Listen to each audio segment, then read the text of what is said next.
Welcome to the Draft Deeper podcast. This is your host, Nathan Grubel. Joining me as always is my producer, Kevin Black. My co-host, Stephen Gillespie, is along for the ride on this episode and filling in for Maxwell Baumbach, who isn't able to join us this week. That's perfectly okay. This was a timed absence. We knew it was coming, and it's only fitting that in his absence, we're going to talk about some NBA stuff. We're going to do our usual NBA season preview. I came up with this idea a few years ago, and it's always led to a collaboration with the Overstated NBA show. We're going to do 30 questions for 30 NBA teams. We're going to preview each and every team in the NBA. Usually that means because we are all degenerates and sickos when it comes to basketball, we're probably going to talk about the majority of the players on all these teams as well. Even though we only have one question, we always find ways to talk about everybody. So in doing this exercise with me for, I believe it's the third year in a row, Brett Usher is back on the Draft Deeper podcast. What's going on, Brett? What's up, man? Not a lot. It's good to be back. Yeah, this is always a ton of fun. And yeah, you're right. This is the third straight year that we've done this preview in this format. So absolutely looking forward to it, man.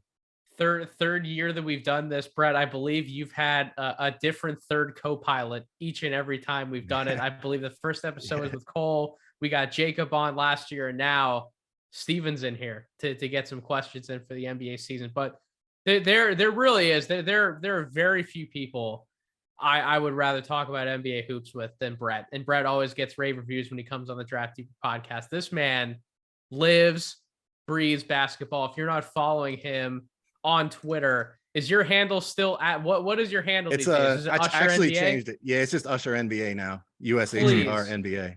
This man, I swear, he's always posting on for the man who didn't want to be on Twitter.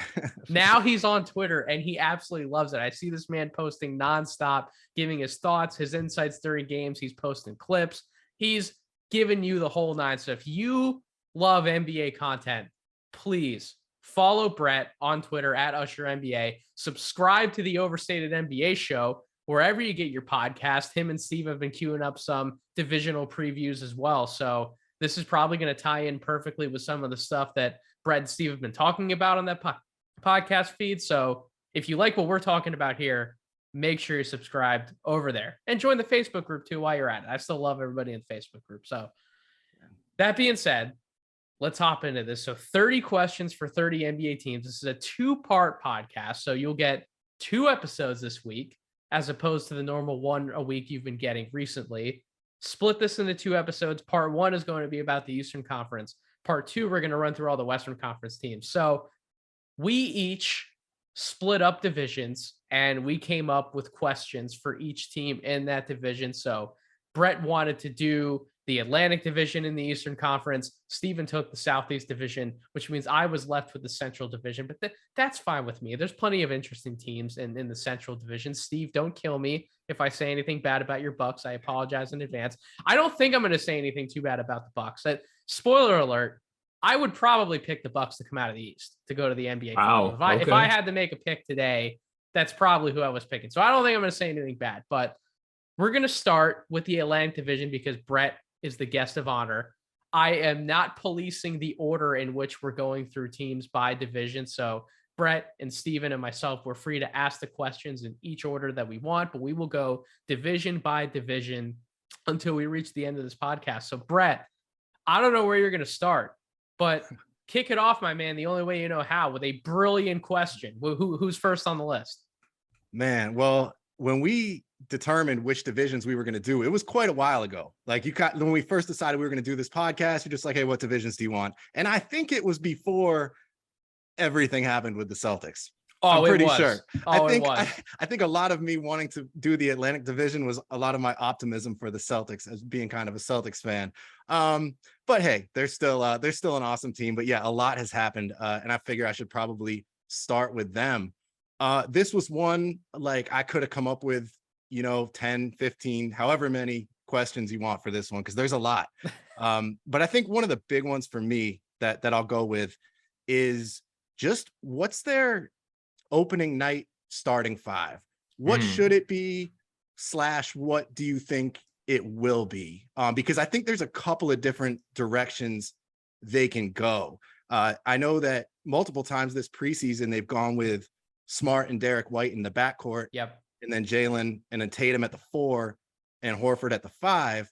And, that lineup makes some sense, but you could also go with Grant Williams in the starting lineup with Tatum playing the 3 and then bring White off the bench with Brogdon. So I think there's a couple different directions they could go. And that's one where I'm not sure which one they're going to go with and even which one might be the best option.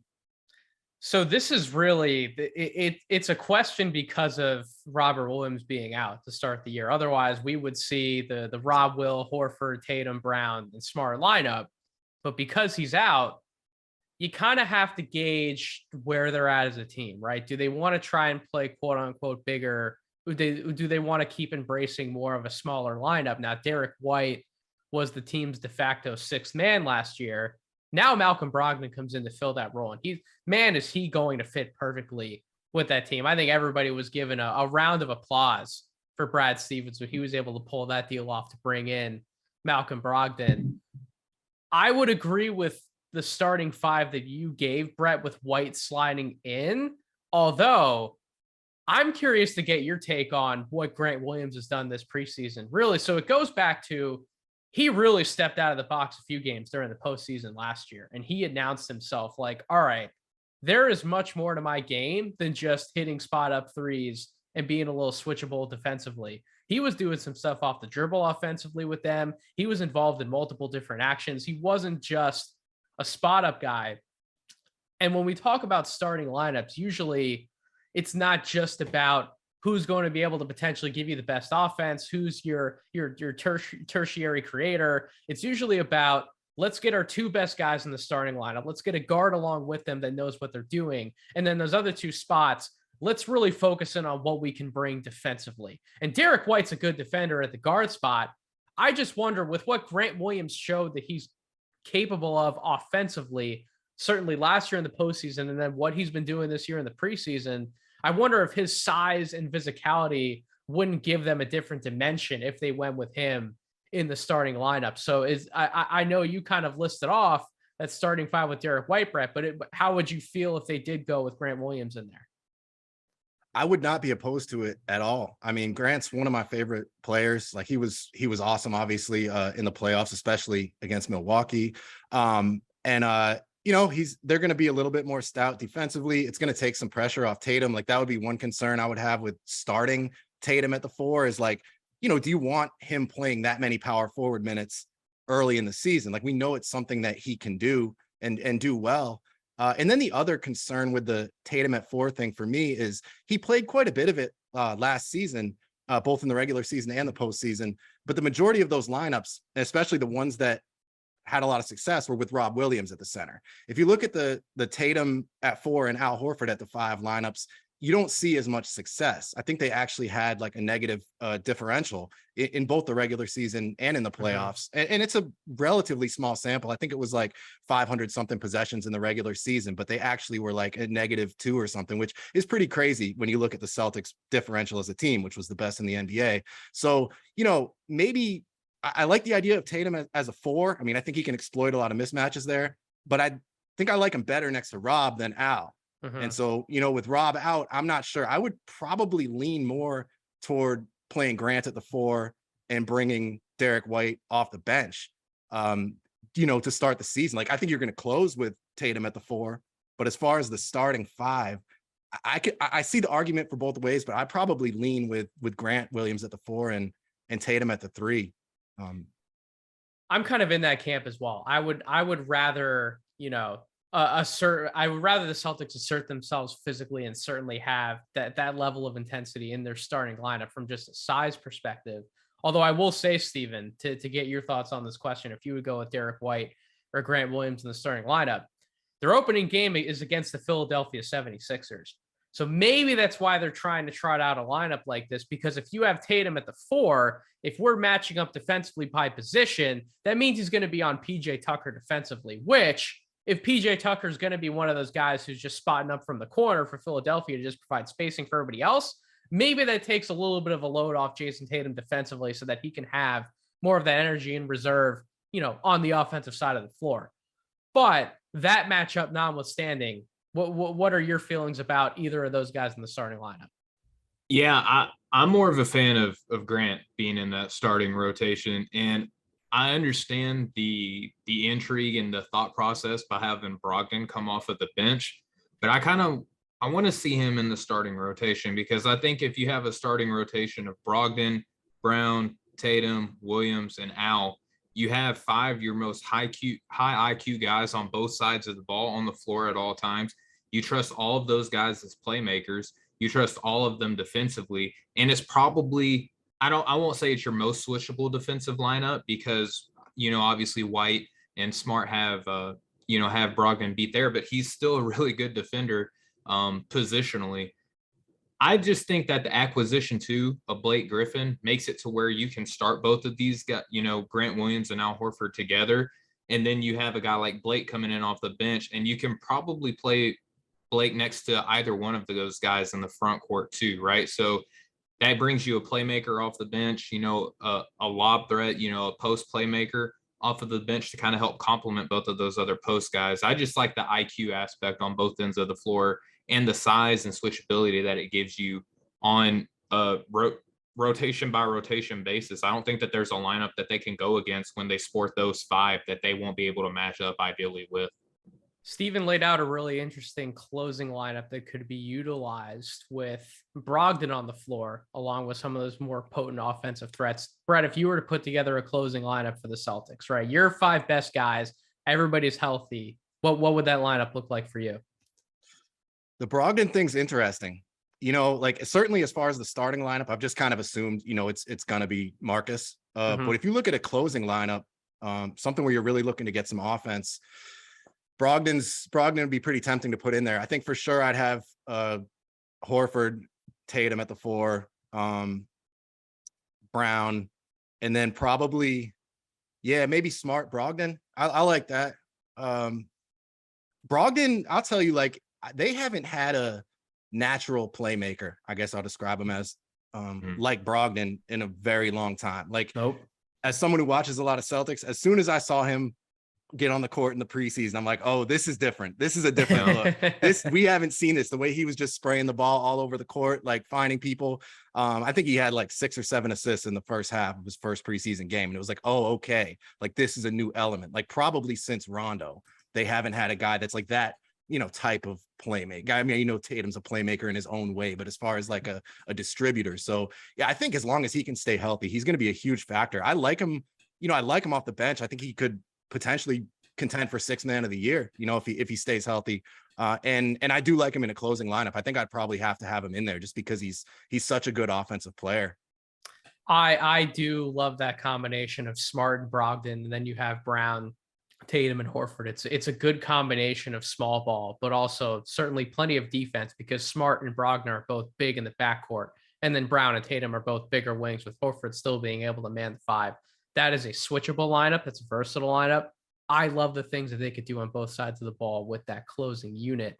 Before we move on to the next team, Brett, I have to just ask you about one of the young guys for the Boston Celtics, because I haven't watched a ton of preseason basketball for Boston, but sure. I was listening to one of Bill Simmons' podcasts the other day, and he was singing Sam Hauser's praises. And that made me smile ear to ear, because I would have said to Bill Simmons, if you would have listened to the Draft Deeper podcast a few years ago, you would have heard me talk about a man named Sam Hauser, who I once said could be a poor man's Gordon Hayward. Mm-hmm. Talk to me about what Sam Hauser's shown this preseason and why there are so many Boston fans thinking that he could be potentially a sizable portion, or a sizable piece, I should say, in Boston's rotation as the regular season rolls along. Yeah, I remember you being really high on him. I totally remember that. That was probably the first I had ever even heard of him, as somebody who doesn't really watch a lot of college basketball. I'm pretty sure he was an older guy at Virginia, so he wasn't getting a ton of buzz as seniors usually don't in the draft space. But yeah, I remember you pointing him out. Look, I think he's an elite shooter. And I think as far as his spot with the Celtics goes, like we talked about the Rob Williams injury, which obviously, hurts. He's going to be out at least a couple months. But the Gallinari injury is another one. Yeah. He went down with an ACL shortly after they signed him. And they were definitely counting on him for some shooting. And that's, I think, where maybe Hauser steps in and fills a little bit of that void, that where Gallinari was supposed to be their space in the floor. I think, I don't think he's going to play like heavy minutes, but like, I don't know, maybe 15 minutes a game or something is in play for Hauser. But I think he's going to be, if not part of the regular rotation, like certainly on the fringe. I'd have to think about that, but I think we're going to see plenty of him this season, and I think he could earn a larger role. But I think that the shooting is something that this team can always use. I think he fits in well with what they're doing. But everything I've seen, I like from him, and a lot of people that have seen a lot more of him than me are very high on him too. So yeah, I'm a believer for sure. I'm excited to see what he can give the Celtics. Listen, man, we know that when it comes to the playoffs, the rotation strength, it's only 7 or 8 guys. That's fine. You have to get to the playoffs. And part of getting to the playoffs is having that regular season depth where you can go 9, 10, 11 men deep. If you're sitting a few guys for load management, if a few guys get injured, you need to be able to call upon those guys who you trust later on in the bench. And if Sam Hauser is one of those guys for Boston who helps, I'm not going to say win them a game or two in the regular season, but help swing the tide in their favor in a few regular season games to keep them up. The Boston's a team that wants to have home court advantage as long as they can in the playoffs. They have such an incredible home court advantage. We saw it last year in the playoffs. We saw that environment in the finals was absolutely ridiculous. Like they're not a team who I think is content settling for finishing 5th or 6th in the Eastern Conference. They want to be up there among the top 4 teams. An injury or two can derail a team at any time. You always have to have guys who are prepared to step in and fill a role to continue to win regular season games. So I think that's a good way to describe what he could be for them. It's like, yeah, okay, if they're fully healthy with everybody, he's not in the rotation. Right. But when our teams ever fully healthy, you know what I mean? Whether it's just some like load management or an injury or somebody's out a couple weeks or something longer term, like he's gonna end up, with a fair amount of minutes this season because, no team is ever fully healthy. And yeah, he's not going to be part of the playoff rotation, almost certainly, assuming they're healthy. But like you said, you got to get to the playoffs. You got to, secure that home court advantage. And based on the way the Celtics just went totally gung-ho in the second half of last season, I think, you're right that they do value getting that home court advantage, getting a high seed in the playoffs. That 100%. Works. That works to their advantage. So yeah, man, he'll be a guy that they lean on, when they need to dig a little bit deeper onto the bench. All right, Brett, who's next on the list? Let's go with the other fun team in the Atlantic. Well, they're all pretty fun, but the Brooklyn Nets. The other drama-filled team, I guess, however you want to describe it. I can't wait to see where you're gonna. That man, there could be some incendiary questions that come with the Brooklyn Nets. But look, I mean, I think my biggest concern with them is just their lack of size. So my question is going to be, how do they attempt to defend Joel Embiid?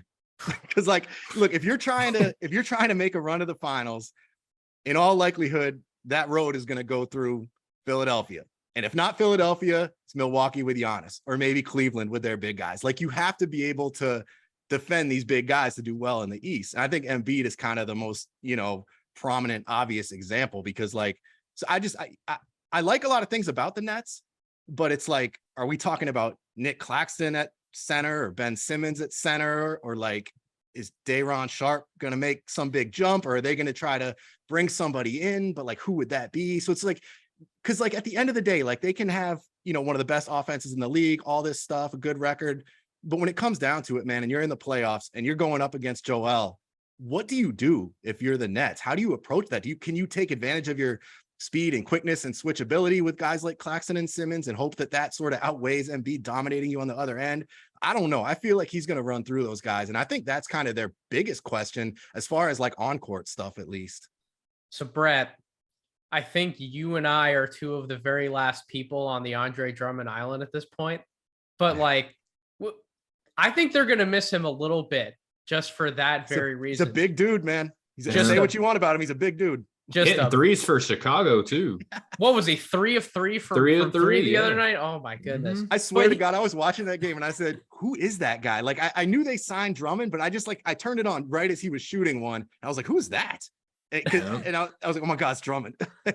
Just raining him down. But I agree. They could miss him a little bit, man, just as a big guy that can play physically. He's not a good defensive player or anything, but yeah, without him, it's like they have almost no size. Because that's the guy you throw at Embiid. And if it's so their options, you laid them out really well. So it's Ben Simmons playing small ball 5. And I think that just Embiid going against Simmons, that's just its own grudge match in and of itself, right? Like I can't imagine Embiid saying Simmons bring it on at that point. Yeah, I can't imagine Simmons getting the better end of that draw defensively, despite how incredible Ben Simmons can be defensively at times.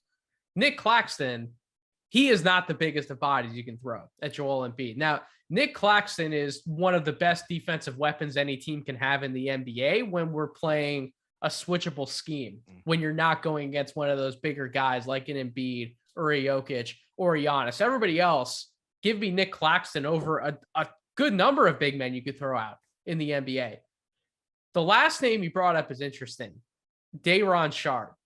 Is he ready to take some sort of leap on the offensive end where he can remain productive enough to play that 12 to 14 minutes that you probably just need to, because Embiid's going to draw all the fouls he's going to draw. He's going to get Simmons in a little foul trouble. He's going to get Claxton in a little bit of foul trouble. Is Day'Ron Sharpe good enough to put him on the floor to draw those fouls?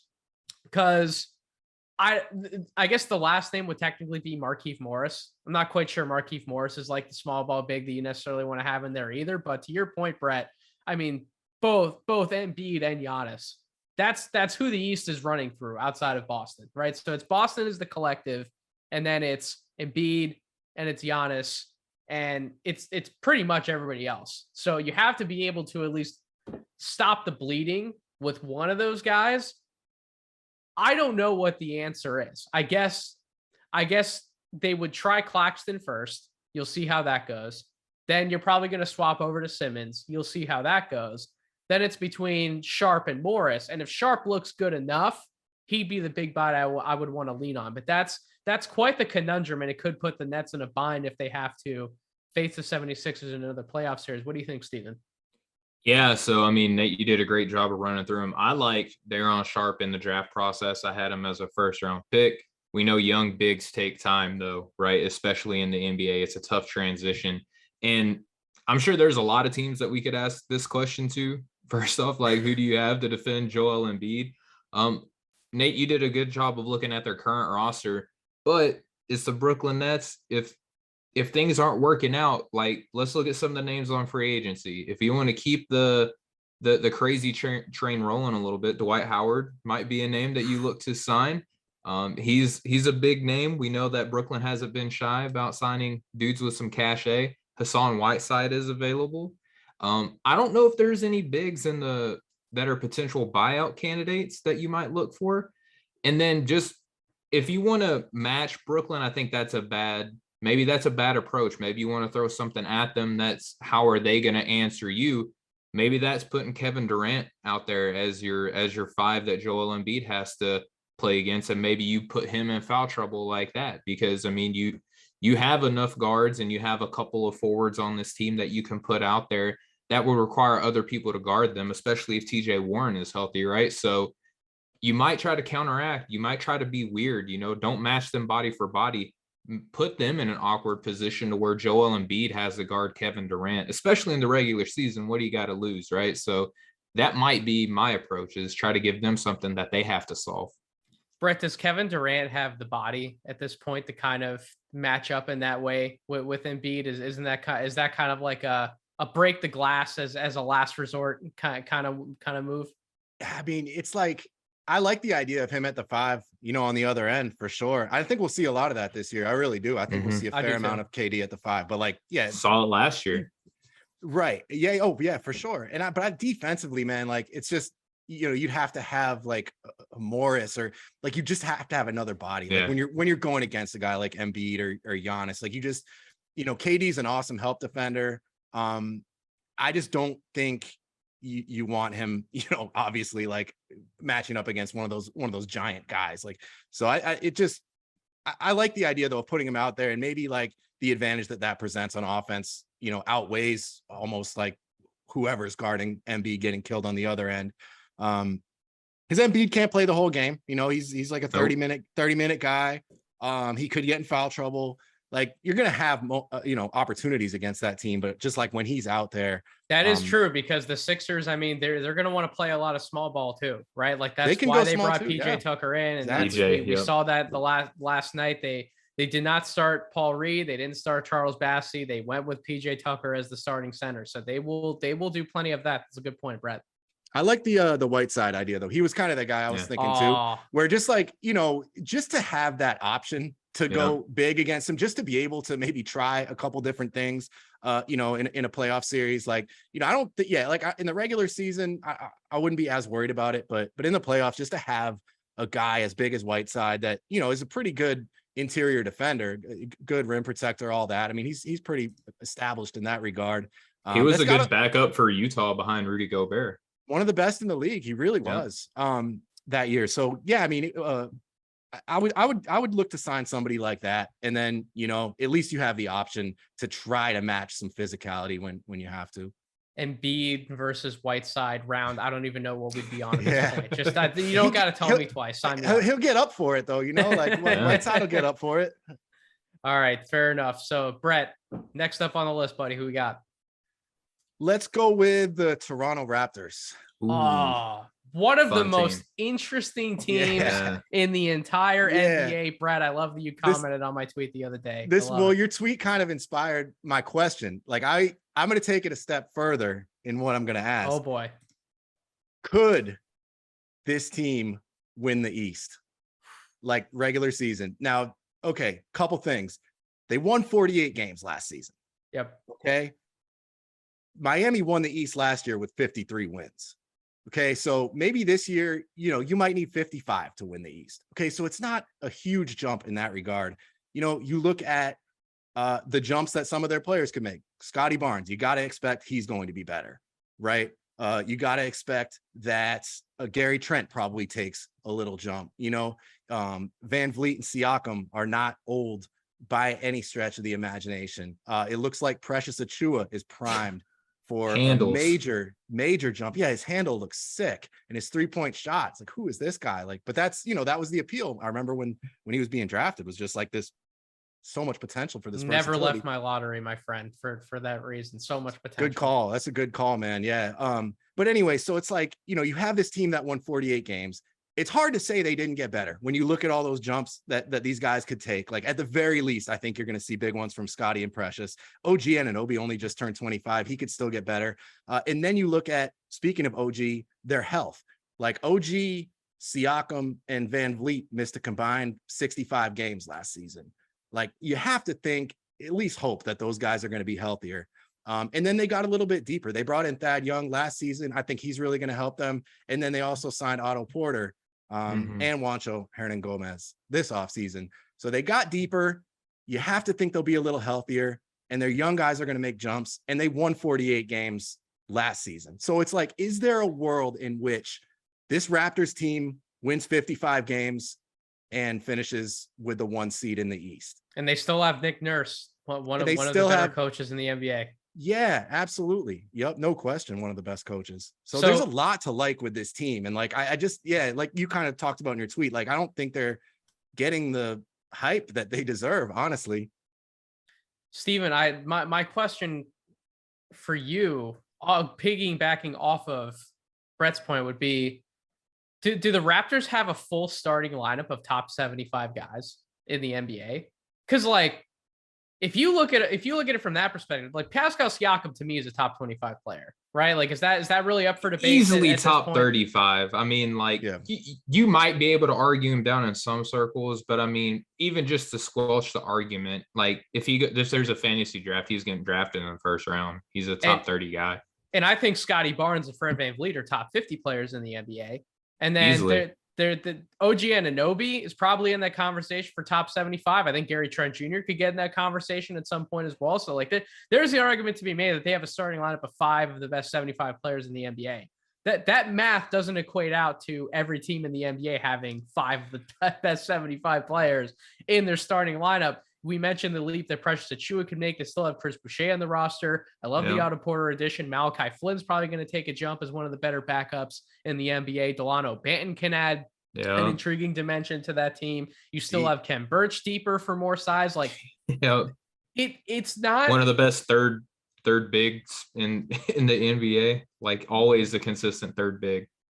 it's not the most conventional depth, right? Like we don't look at their bench and is like, oh, like they have like 4 killers just ready to sub in for everybody in the starting lineup. But if you actually evaluate their games and what they can contribute around some of these other starters, you go, I kind of see what the vision is. And it's really they have some of these smaller guards, but everywhere else on the floor, God, size and length and strength everywhere. And they're just going to physically wear down teams night after night. Particularly Scotty Barnes is just going to completely bulldoze through every single man who tries to guard him.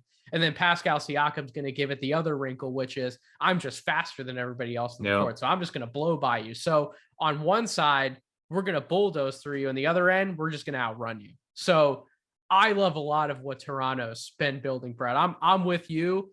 I wouldn't pick the Raptors to finish with the best record in the East, but your question was, could you see it happening? Absolutely, I could see it happening. Steven, what about you? I'm gonna be the wet blanket. I don't see it happening.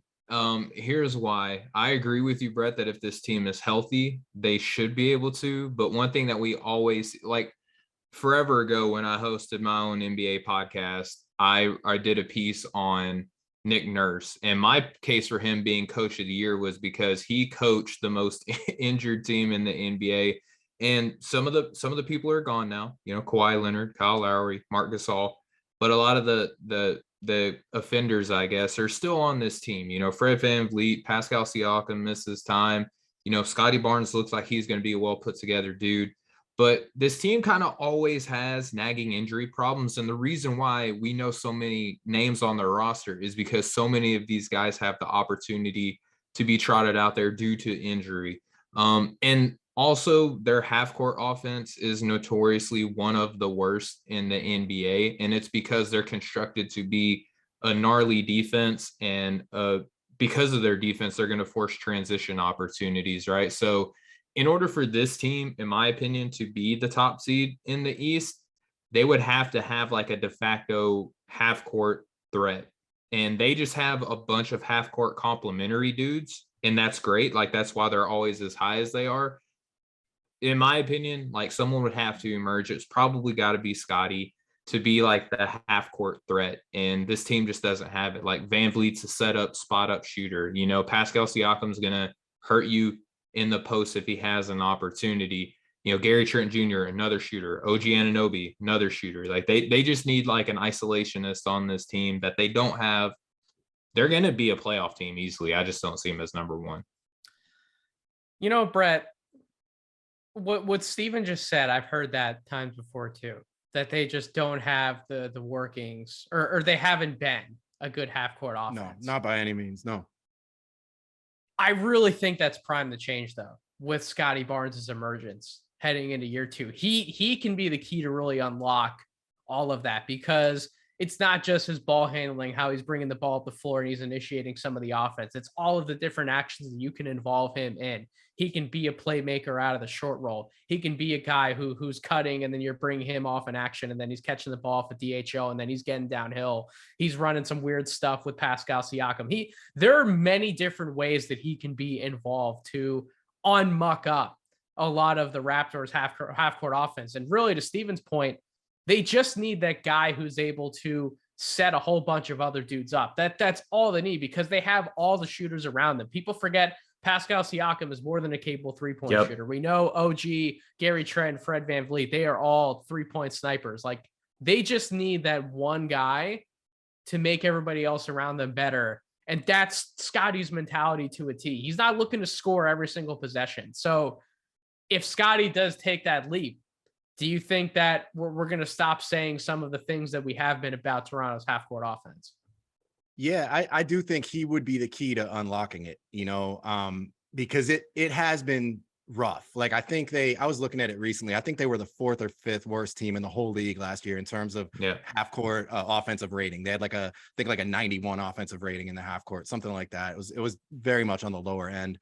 But it's like they have a lot of talent. And yeah, those pieces just haven't fit together in a way to generate an efficient half court offense yet. I mean, I like some of the stuff Siakam can do, you know, in isolation, like, but I agree. I think Scotty would be the key in terms of just getting the ball moving and taking advantage of those shooters. And then I think OG getting a little bit better as a shooter. Like he's still one of my favorite players. Like I love him as a two-way player. I really do. I really believe in him too. And so much of it with him has just been injuries. Like, you know, if he could just have a full, you know, 75 game season even, I mean, I think that would do him a lot of good just to sort of get into a groove. Because I think there's like a 39-40% 3-point shooter in there for sure. I know last season I think it was like 35, 36. But he's a good shooter. So he's due for a good year. Yeah. Yeah, definitely. And like I said, he just turned 25. So I mean, he's still a young guy, still has a lot of room for improvement. I don't think we've seen his peak yet by any means. I think the only of their main guys that might be finished products are Van Vliet and Siakam. I think the rest of those main guys can really continue to grow. So that's kind of part of my optimism. And like, I'm not picking them to win the East, but I do think they could. Like if somebody came from the future right now and said, hey, the Raptors won 55, 56 games and finished first in the East, I wouldn't be that surprised at all. No. You know, so yeah, I think, but yeah, if you can take what they are as a defensive team, scheme versatility, chaos, all that, and you can take their transition capabilities with all their length, and then you can get at least to like an above average half court offense, then you might really have something. And yeah, I'm with you. I think Scotty would be the key for that. So if we're going to be perfectly honest, there's 9 teams in the East that I count who, if you told me that they finished with the best record in that conference, it wouldn't shock me. I'm not even kidding when I say that. Like, that's how deep the East is this year. So we got to keep moving along. We got to keep talking about some of that depth in the conference. So Brett, who's next up? Let's go with the Knicks. Oh, you're going to save my Philadelphia 76ers for last. That's fine with me. So where are we going with the New York? I'm to generate hate. Knicks for clicks, baby. The Knicks have been one of the more fascinating teams for me this offseason, especially lately. I feel like their stock is going up. I'll say that. Like, I know, look, I'm not going to read too much into preseason, but they've looked pretty damn good in preseason. Feel like they got a good vibe going. They don't have a bad team. They really don't have a bad team. Other than the Clippers, I would say they're probably the deepest team in the league. Or they're one of them. You know what I mean? If you look at, like, I'd put their bench unit up against almost anybody. Like, they go 10 deep, no problem. I don't even think Tibbs wants to go 10 deep, but they can. And so, you know, they don't have the top end talent of a lot of these other teams. But if you just look at it as a whole, they're super deep. But anyway, my question. So last season, they were 22nd in offense. Season before, they were 23rd in offense. You know they're going to be a good defense because of Tibbs and some of the personnel that they have. Like, they're going to be, you know what you're going to get defensively for the most part. But I think the key for them is becoming a good offense. Like, you know, if you can become a top 15 offense, even on top of the defense, or maybe a top 10 offense, like, that would take them to where they really want to be. So again, 22nd last year, 23rd the year before. My question is now, with Brunson in the mix, how good can they be offensively? I'll put it like this. Can they be an above average offense? Like, say, top 15 in terms of offensive rating? Like, can they do that now with this team while maintaining approximately what they've been, you know, defensively? That's a great question. So I would say the brunt of that would fall on Julius Randle's shoulders, right? Julius Randle cannot be an inefficient guy like we've seen it, like we saw him at times last year, and then dating back to the postseason run when they played the Atlanta Hawks 2 years ago in the playoffs. He can't be that guy living in the mid-range, shucking up these awful jumpers and just wanting to beat everybody off the dribble. And when he can't beat somebody off the dribble, then just settling for that poor shot. He's got to get the ball out of his hands, right? And maybe it's because they have somebody now like Jalen Brunson, who will be able to set everybody up on offense, who will put Randle in positions to succeed. Maybe that's putting the ball much more often in RJ Barrett's hands, which I think we saw more of that last year. Point Barrett's going to help mitigate some of that as well. I think for as much as we want to applaud Julius Randle for being a triple-double threat, right, on a night-to-night basis. I just don't know if that's his best role to unlocking the most efficient offensive self for him. And when you think about how this team's just going, this starting lineup's just going to lack spacing as it is, right? Their projected starting lineup, Brunson, we know he can shoot. That's fine. Fournier, he's on the floor for quite literally one purpose. He can shoot. That's fine. Barrett has to keep taking steps forward as a spot up shooter. Julius Randle is not a knockdown spot up shooter. Mitchell Robinson doesn't do anything outside of 5 feet and in from the basket. So you can talk about starting Obi Toppin at the 5 to maybe do some interesting things offensively. Isaiah Hartenstein's going to help bring a little bit more offense to that starting lineup, but he's not a quote unquote knockdown shooter either. They're going to have to really do a lot of experimenting with different lineup combinations this year and lean on some of those younger guys. Lean on Obi Toppin and Quentin Grimes and Emmanuel Quickley to actually play them minutes to take advantage of their long-range shooting ability if, Brett, they want to take a few leaps up offensively. So I guess, Steven, it's a question back to you. Is Tibbs actually going to trust some of those young guys? Because that, if it's not Randle, then the young guys are the answer. And I just don't know if Tibbs is going to lean on some of those guys as he should.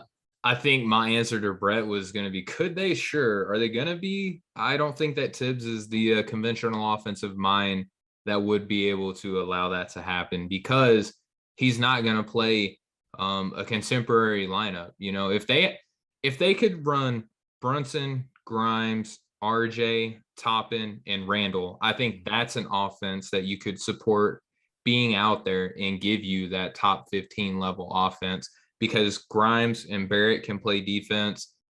And that's pretty much it. You know, like Randle, I would love to see him like really assert himself on the defensive end as like a small ball 5.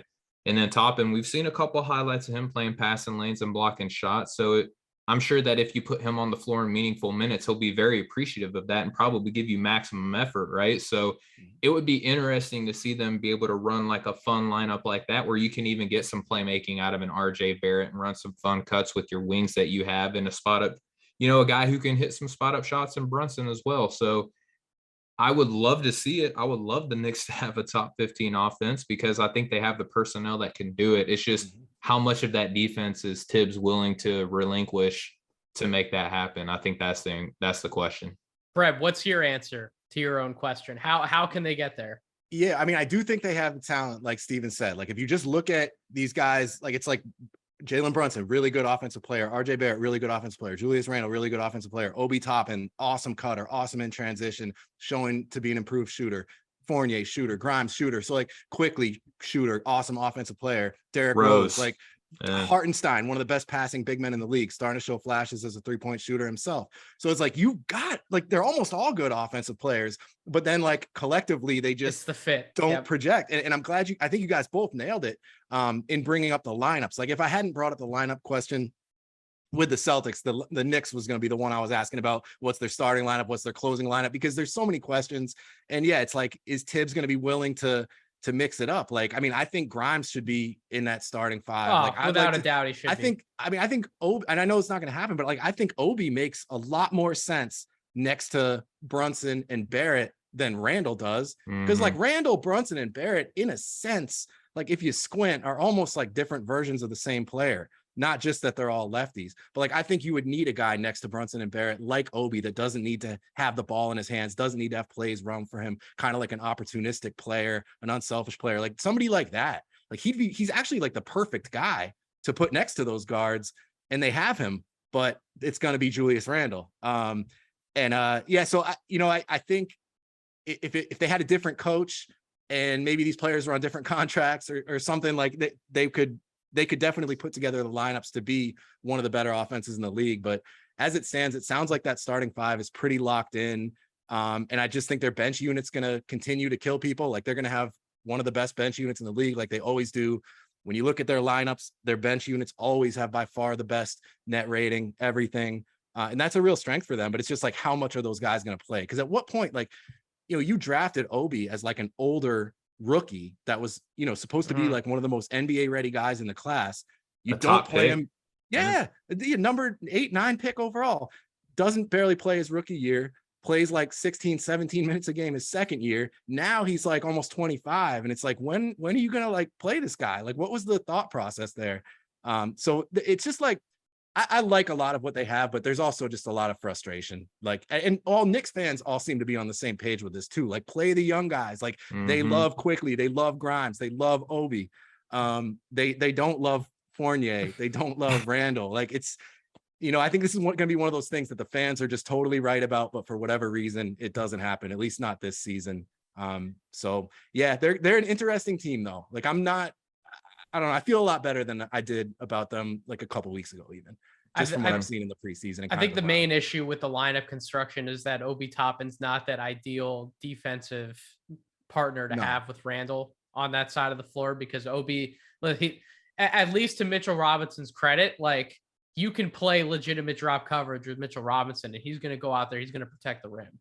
Obi's not that same kind of big when he's healthy. And if you flip that around, if you want to do a little bit more switching, Obi's not the kind of big that you want to have out there in a switchable scheme either. So it's kind of like, what do you do with this guy defensively? Do you trust Randall to play him enough at the 5 with Obi Toppin really at the 4, kind of trying to, I don't want to say hide him on defense, but in a sense, you really are trying to hide him. So I don't know what the answer is there. No, I think Obi, from what I heard, I didn't watch a ton of Knicks basketball last year. From what I heard, people were talking about Obi Toppin did get better defensively. I wonder how much better can he keep getting on that side of the floor. Otherwise, my lineup, Brett, to answer your question, I would love to see a Brunson, Grimes, Barrett, Toppin, Randall lineup. That would be what I would want to see from an offensive standpoint. I think the high-low game, when we talk about putting the ball in Randall's hands to play make for others, the high-low game with him and Toppin could be really interesting. Yeah. You get Randall involved in a short roll, and then all of a sudden you have Obi Toppin right there in the dunker spot. He's going to finish those lobs. I think Hartenstein can be that guy too next to Obi. Like, I think those two are going to be a killer pairing with just Hartenstein's passing ability out of the high post and Obi's cutting ability. Like, I just hope that I think Isaiah's better than Obi Toppin defensively too. So he's a legit. He's a very good rim protector, no doubt about it. Yeah, he's an excellent rim protector. I think if you look at like at rim defensive shooting percentage or whatever, like he was like him and Mitchell Robinson, I think both were in the top 10. Hartenstein might have been top 5 last year. It might be kind of a noisy stat, but he's a capable rim protector.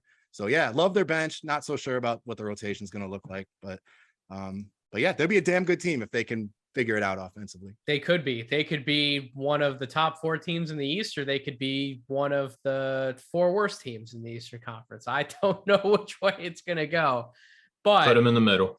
Put them in the middle somewhere. That's right. All right, Brett, just do it. Hit me with it. What do we got? Hey, I'm not hating by any means, man. I'm very high on your boys this year, man. I think they got a lot better. I think they went from probably one of the shallowest good teams in the NBA to one of the deepest over this offseason. Like, all of a, what I mean? Like, last year I was almost like, that's like their biggest weakness is kind of like a lack of depth. And and now they're pretty damn deep if you look at them. They also got tougher, they got more athletic. Yep. So I'm feeling good about them. My question is kind of a simple one. Should Joel Embiid be considered the favorite to win MVP this season? Should he be the favorite? Yeah, should he be the favorite? Like, if you were putting money on it or whatever. I don't know what the odds are right now. I'm sure he's up there, but like, it's his time, man. Right? Like, isn't it his time to win the award? What, in his own words, like, what more could have he done last year to win the MVP? Right? Like, is Jokic going to get another one? Is Giannis going to get another one? Is Luka going to finally step up and get his first MVP? Like, those are the contenders for the award. Should Joel be the front runner? I would say so, because, as long as the games played are there, the statistical production is going to be there. You talked about all these other pieces they have around Joel Embiid. This is one of the deepest teams in the entire NBA, if not the deepest. I think the regular season wins are going to be there, right? Like, this team is going to figure out how to manufacture wins with or without Joel Embiid on the floor, because I think maybe Harden's not the James Harden that of old, right? But I think he's going to be good enough with the leap that Maxey is just primed to take. I cannot say enough good things about Tyrese Maxey. Like, this brother To quote Stephen A. Smith, this guy is on another level. I mean, you see him last night in the game against Cleveland. He comes out, those 2 threes he hit to start the game. You just, the announcers are just going, what are we about to see tonight? Like, is this guy ever going to miss from 3-point range again? Like, he has become that much of an offensive weapon to where he's going to average. I really do think Max is going to average over 20 points per game this year. I think Harden's going to average over 20 points per game this year. And Embiid's probably going to be in the 28 to 30 points per game range again this year.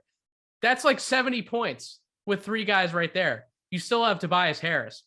You still have PJ Tucker who's going to hit open shots. DeAnthony Melton looks like he could possibly be in the 6th man of the year race. You still have Korkmaz on the bench. You still have Paul Reed. You have Niang. You have Daniel House and Montrezl Harrell. Like, there's just too much talent, in my opinion, for this team not to win at least 58 games during the regular season. That, to me, that seems like a good number for me. 58 and 24. I think with how good the rest of the conference is, a lot of these teams are going to beat up on themselves.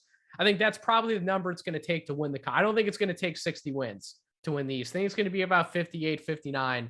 58 and 24 would be not my number for the 76ers, which is who I would pick to finish first in the Eastern Conference, probably with Milwaukee and Boston right underneath that.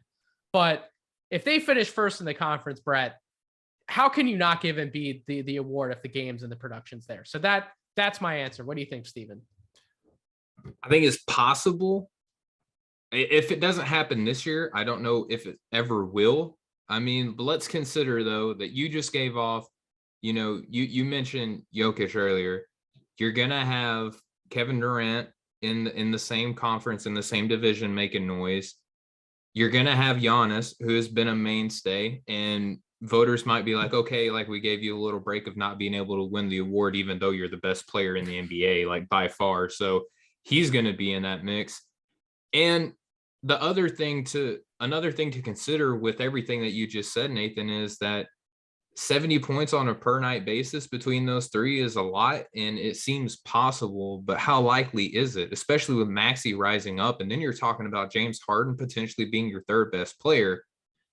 I don't know if he's going to have the numbers. Like, I want him to, and I'll say, for the sake of answering the question, I think, is he the preseason favorite? Yes. And like everyone has already been talking about, he's been clamoring for it, right? So like the noisy wheel is going to get the grease, I think, in the early season going. But I don't know, man. Like, it's just, this is the most talented the NBA has probably ever been. And we got guys who are going to make a jump too. You got Luka, you got Tatum, again, in the same conference, in the same division.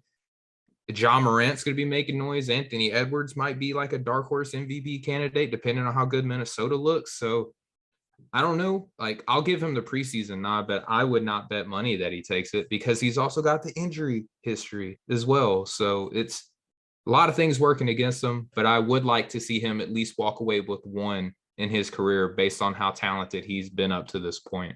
Brett, I need your answer for the question, because you're the guy who you're going to be doing 82 games and plenty more of NBA watching this year. You're not only going to be, taking catalog of everything going on in the league, but you are one of the better historians and that I personally know. And you do a great job of tracking who's won awards prior. What does it actually take to pump out an award season from some of these guys? So I know nobody else who I trust more to give me a breakdown of the criteria that you think it's going to take to win an MVP award this year. And for me, I just feel like you're about to say he's going to check some of the same boxes, Nathan. So is he your favorite?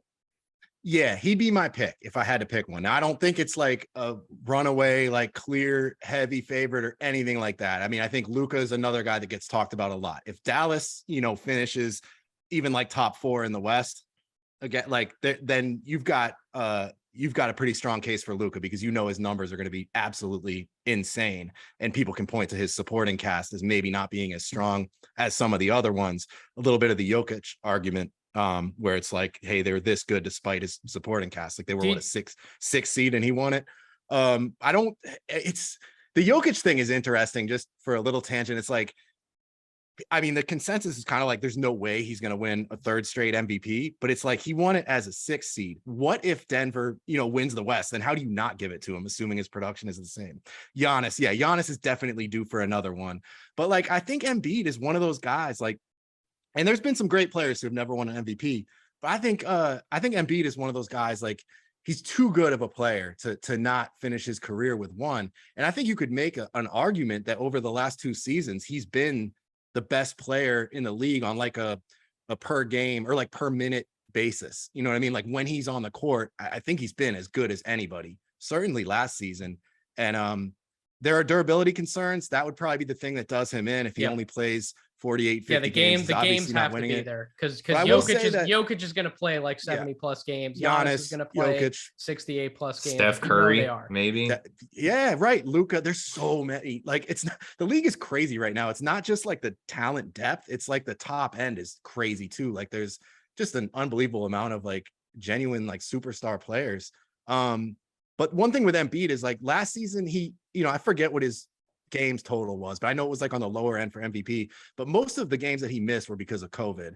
So like, and I've seen it pointed out a couple times, like, oh, he can't stay on the court. He missed this many games last year. It's like most of those were for COVID and not like an injury. So he was actually pretty durable last season. So to kind of answer your question, Nathan, like for him to win MVP, I think Philly, 50, 54 plus games, like I'll say top 2 in the East. I won't say they have to win the East.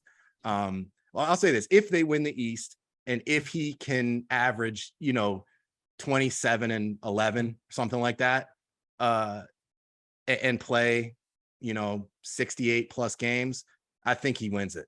But shoot better than 50% from the floor too. Good. That's the only thing about Embiid that just ruffles my feathers. Yeah, that dude. He just takes a lot of jumpers, more than 50%. Yeah, he takes too many jumpers. Go ahead, Steven. So you said that he can finish second in the East and win. Who has to be the top seed in order for him to still win? Because I don't think it can be Milwaukee.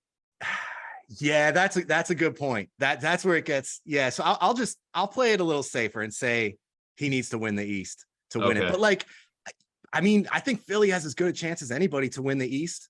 They'd probably be my pick. I think I'm with you. I like Philly a lot coming out of the East. I think they'd have to be my pick right now. I mean, it's easy to talk yourself into a few of these teams. Like that's just how it is now. But like, I'd probably pick Philly. So I think in picking Embiid for MVP, like that's a big factor in it, obviously. So if he's putting up those numbers on the best team in the East, and he's mostly healthy, like you said, man, the squeaky wheel, like it's out there. Like whether we like it or not, like he's been talking about it, it's out there. We know he wants it, and I think he's due for one. So he'd be my pick, but he's not like an overwhelming favorite. There's just too many superstars. I guess this is just the part in the podcast where we do the MVP run through, and you talked about Embiid, we've talked about Giannis, we've talked about Jokic. The one question, Brett, I have for you about Luka, I'm curious to get your answer on this. If Luka averages a triple double.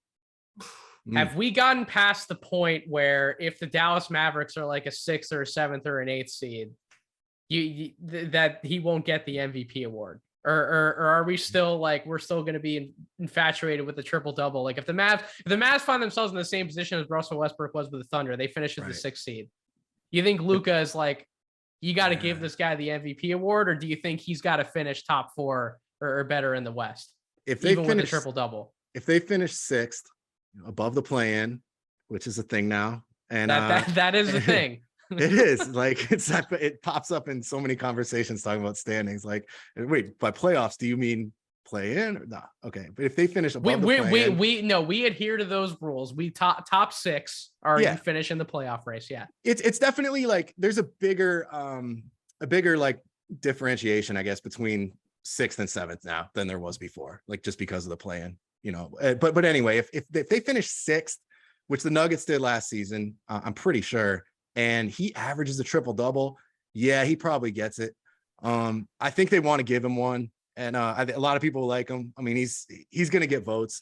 I think he's going to average triple double. I really do. I think it depends on how whiny he is on the court while doing it. If he goes like James Harden, Chris Paul, like he's already at attacking the level of those guys. He's as bad as anybody with that. He really is. It's almost it annoys me. But I'll say this though about averaging a triple double. Like it seems like it's kind of like played out, like it's lost its luster because of Russ. And like if Russ were to average another one this year, people would be like, it's just he averaged a triple double. But like if a different player were to average a triple double, I think it would be a pretty freaking big deal again. Like if Luka were to do it or whoever else, like I don't know. I don't think anyone else really could, but if Luka were to do it, I think it would be kind of like a big fresh deal again. And I really think he it would is, probably be 'cause enough. he's That would be got crazy. What was he last year? Like not eight. it was 8 and very 9 or close. I think something? it was Yeah. like, yeah, it was like, yeah, exactly. It was 8, 9, and 9. The scoring's going to be there. The passing, I really do believe, is going to be there for 10 plus because of the Jokic number could of do it shot too. makers he's Yeah. going to have around him. And the rebounds, Luka's team staggered in a very similar way to Russell Westbrook's Thunder's teams, where like everybody else is playing so far out, or they want to just get up the floor, that Luka can crash the glass and just easily get that rebound, or he's getting a lot of long rebounds. Like, the production's going to be there. I think he's going to do it because I think he's coming in the best shape of his life to start an NBA regular season. I call that a bold. I don't even, is that a bold prediction? If he averages a triple double, do we consider that bold for He's been, Luka? like you said, he's been close, but I He's been do very think, close. but I do think it would be a big deal. Just like something about that, those nice even numbers, those double digits, like it'd be a pretty big deal. Probably gets him the MVP. But the thing with Luka is like and we'll talk about him more tomorrow, I'm sure. But like he's got as far as the MVP stuff, like he's so young that I think voters are like, he's got a lot of time to win it. And it's like, maybe if it comes down to him and Embiid, they might be more inclined to give it to Embiid, who like you said, Steven, if he doesn't win it this year, then maybe he doesn't get one. Not that he's like declining or anything yet, but maybe there's just more people on the rise, right? There's more players ascending into that realm. Exactly. But yeah, Embiid would be my favorite, but I think Luka would probably have to be the second favorite. There's been a lot of buzz about him. I think he's probably the betting favorite in Vegas. Excellent questions, Brett. You did the Atlantic Division justice. So all right. Thank you. Thank you for asking those questions. Now you get to step into Steven's role along with me. You get to answer some. Steven, it's your turn to ask them, my friend. Southeast Division. I don't know where you're starting. I have no idea what questions you're going to ask. That's the other fun thing about this podcast. We don't share questions with each other up front. I want to be surprised and have to react on air. So, Steven, you're up, buddy. Where are we going first? Yeah, so representing the Southeast, I'm stationed down here in Georgia. That has a little bit to do with it, but I'm a nerd. I just went alphabetically because I'm not creative at all. But we'll start here with the Atlanta Hawks. And look, with the players that they've drafted, with the players that they've traded for, with the idea that they're altering their offense and trying to revamp their defense depending on playing time of guys like Onyeka Okongwu and DeAndre Hunter, how hot is Nate McMillan's seat? Should he be on a hot seat? How hot is the seat if the team stumbles out of the gates? Let's say they step out and they're like 10 and 19, something like that, right? Like the first couple of months in. Is Nate McMillan still around at that point? Brad, what do you think? This is an interesting depth chart to look at. I know exactly why Steven's asking that question. What do you think? Yeah, I mean, I think the expectations are going to be pretty high for this team. Like, certainly considering what they gave up for DeJounte Murray and the disappointment of last season, and just like, I would say his seat gets hot real fast if they stumble early.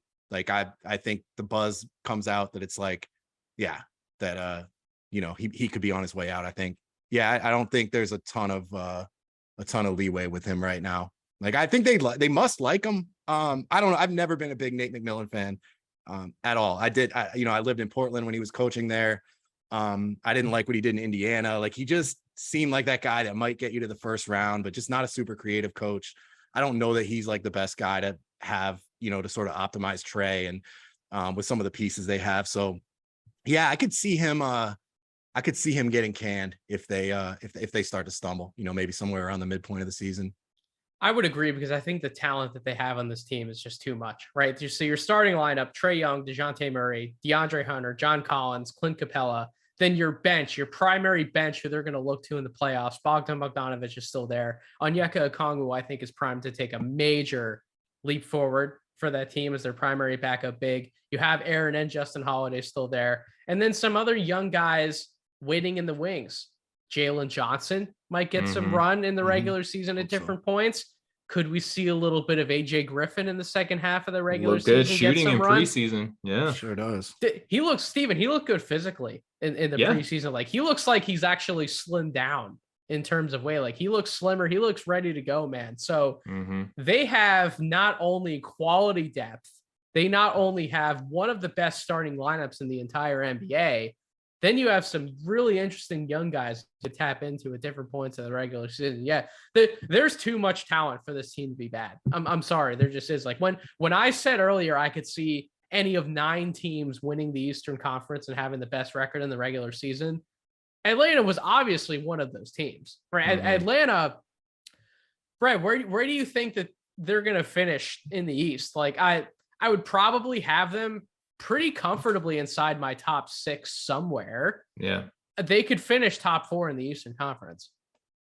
They're a really tough one, man. The East is tough. Like there's like I feel like there's like a second tier of teams that's like, I don't know, 5 teams or something. And like, I mean, if I were picking right now, I would say top 6 for the Hawks. Like I'm a believer, but yeah, they could very easily be a play-in team.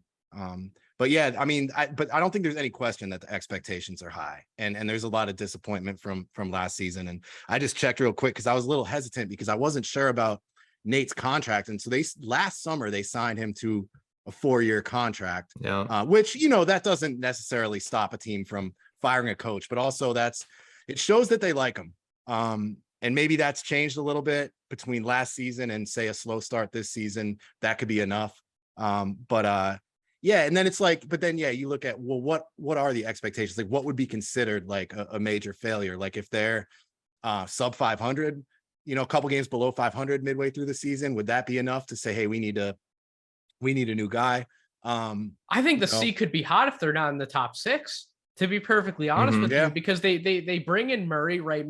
Murray's going to be a very dynamic partner with Trae Young in the backcourt. Murray's going to do his job. He's as competitive as anybody else in the NBA. Trae Young, by the way, sneaky MVP candidate, Trae Young. Yeah, there you go. If the Hawks finish top 4, top 3 in the Eastern Conference, and he's putting up 30 and 10, you're telling me he's not going to be in the MVP race? He's my favorite dark horse guy. He's box office too. My favorite sleeper MVP pick. Yeah. So I just think with those two alone, right? With John Collins still playing respectable basketball, with DeAndre Hunter, if DeAndre Hunter stays healthy, he is one of the better 3-and-D options that we have in the NBA. Certainly one of the better wing defenders that we have in the NBA, in my humble opinion. You still have Clint Capella there. I mentioned Onyeka Okongwu if he takes a leap. Yeah, there's too much talent for me to believe that Nate McMillan finishing lower than 6th in the East, if they have to fight for a spot in the play-in, Trae Young is not going to be happy about fighting for a spot in the play-in. He's just not. Like I think that man, we already know that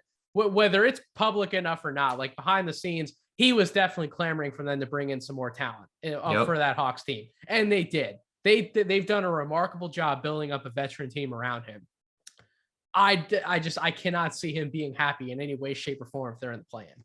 Yeah, it might come down to how the players feel about him too, you know, because like there could be 2 They wanted him over Lloyd Pierce too, you know, they were very happy to get him.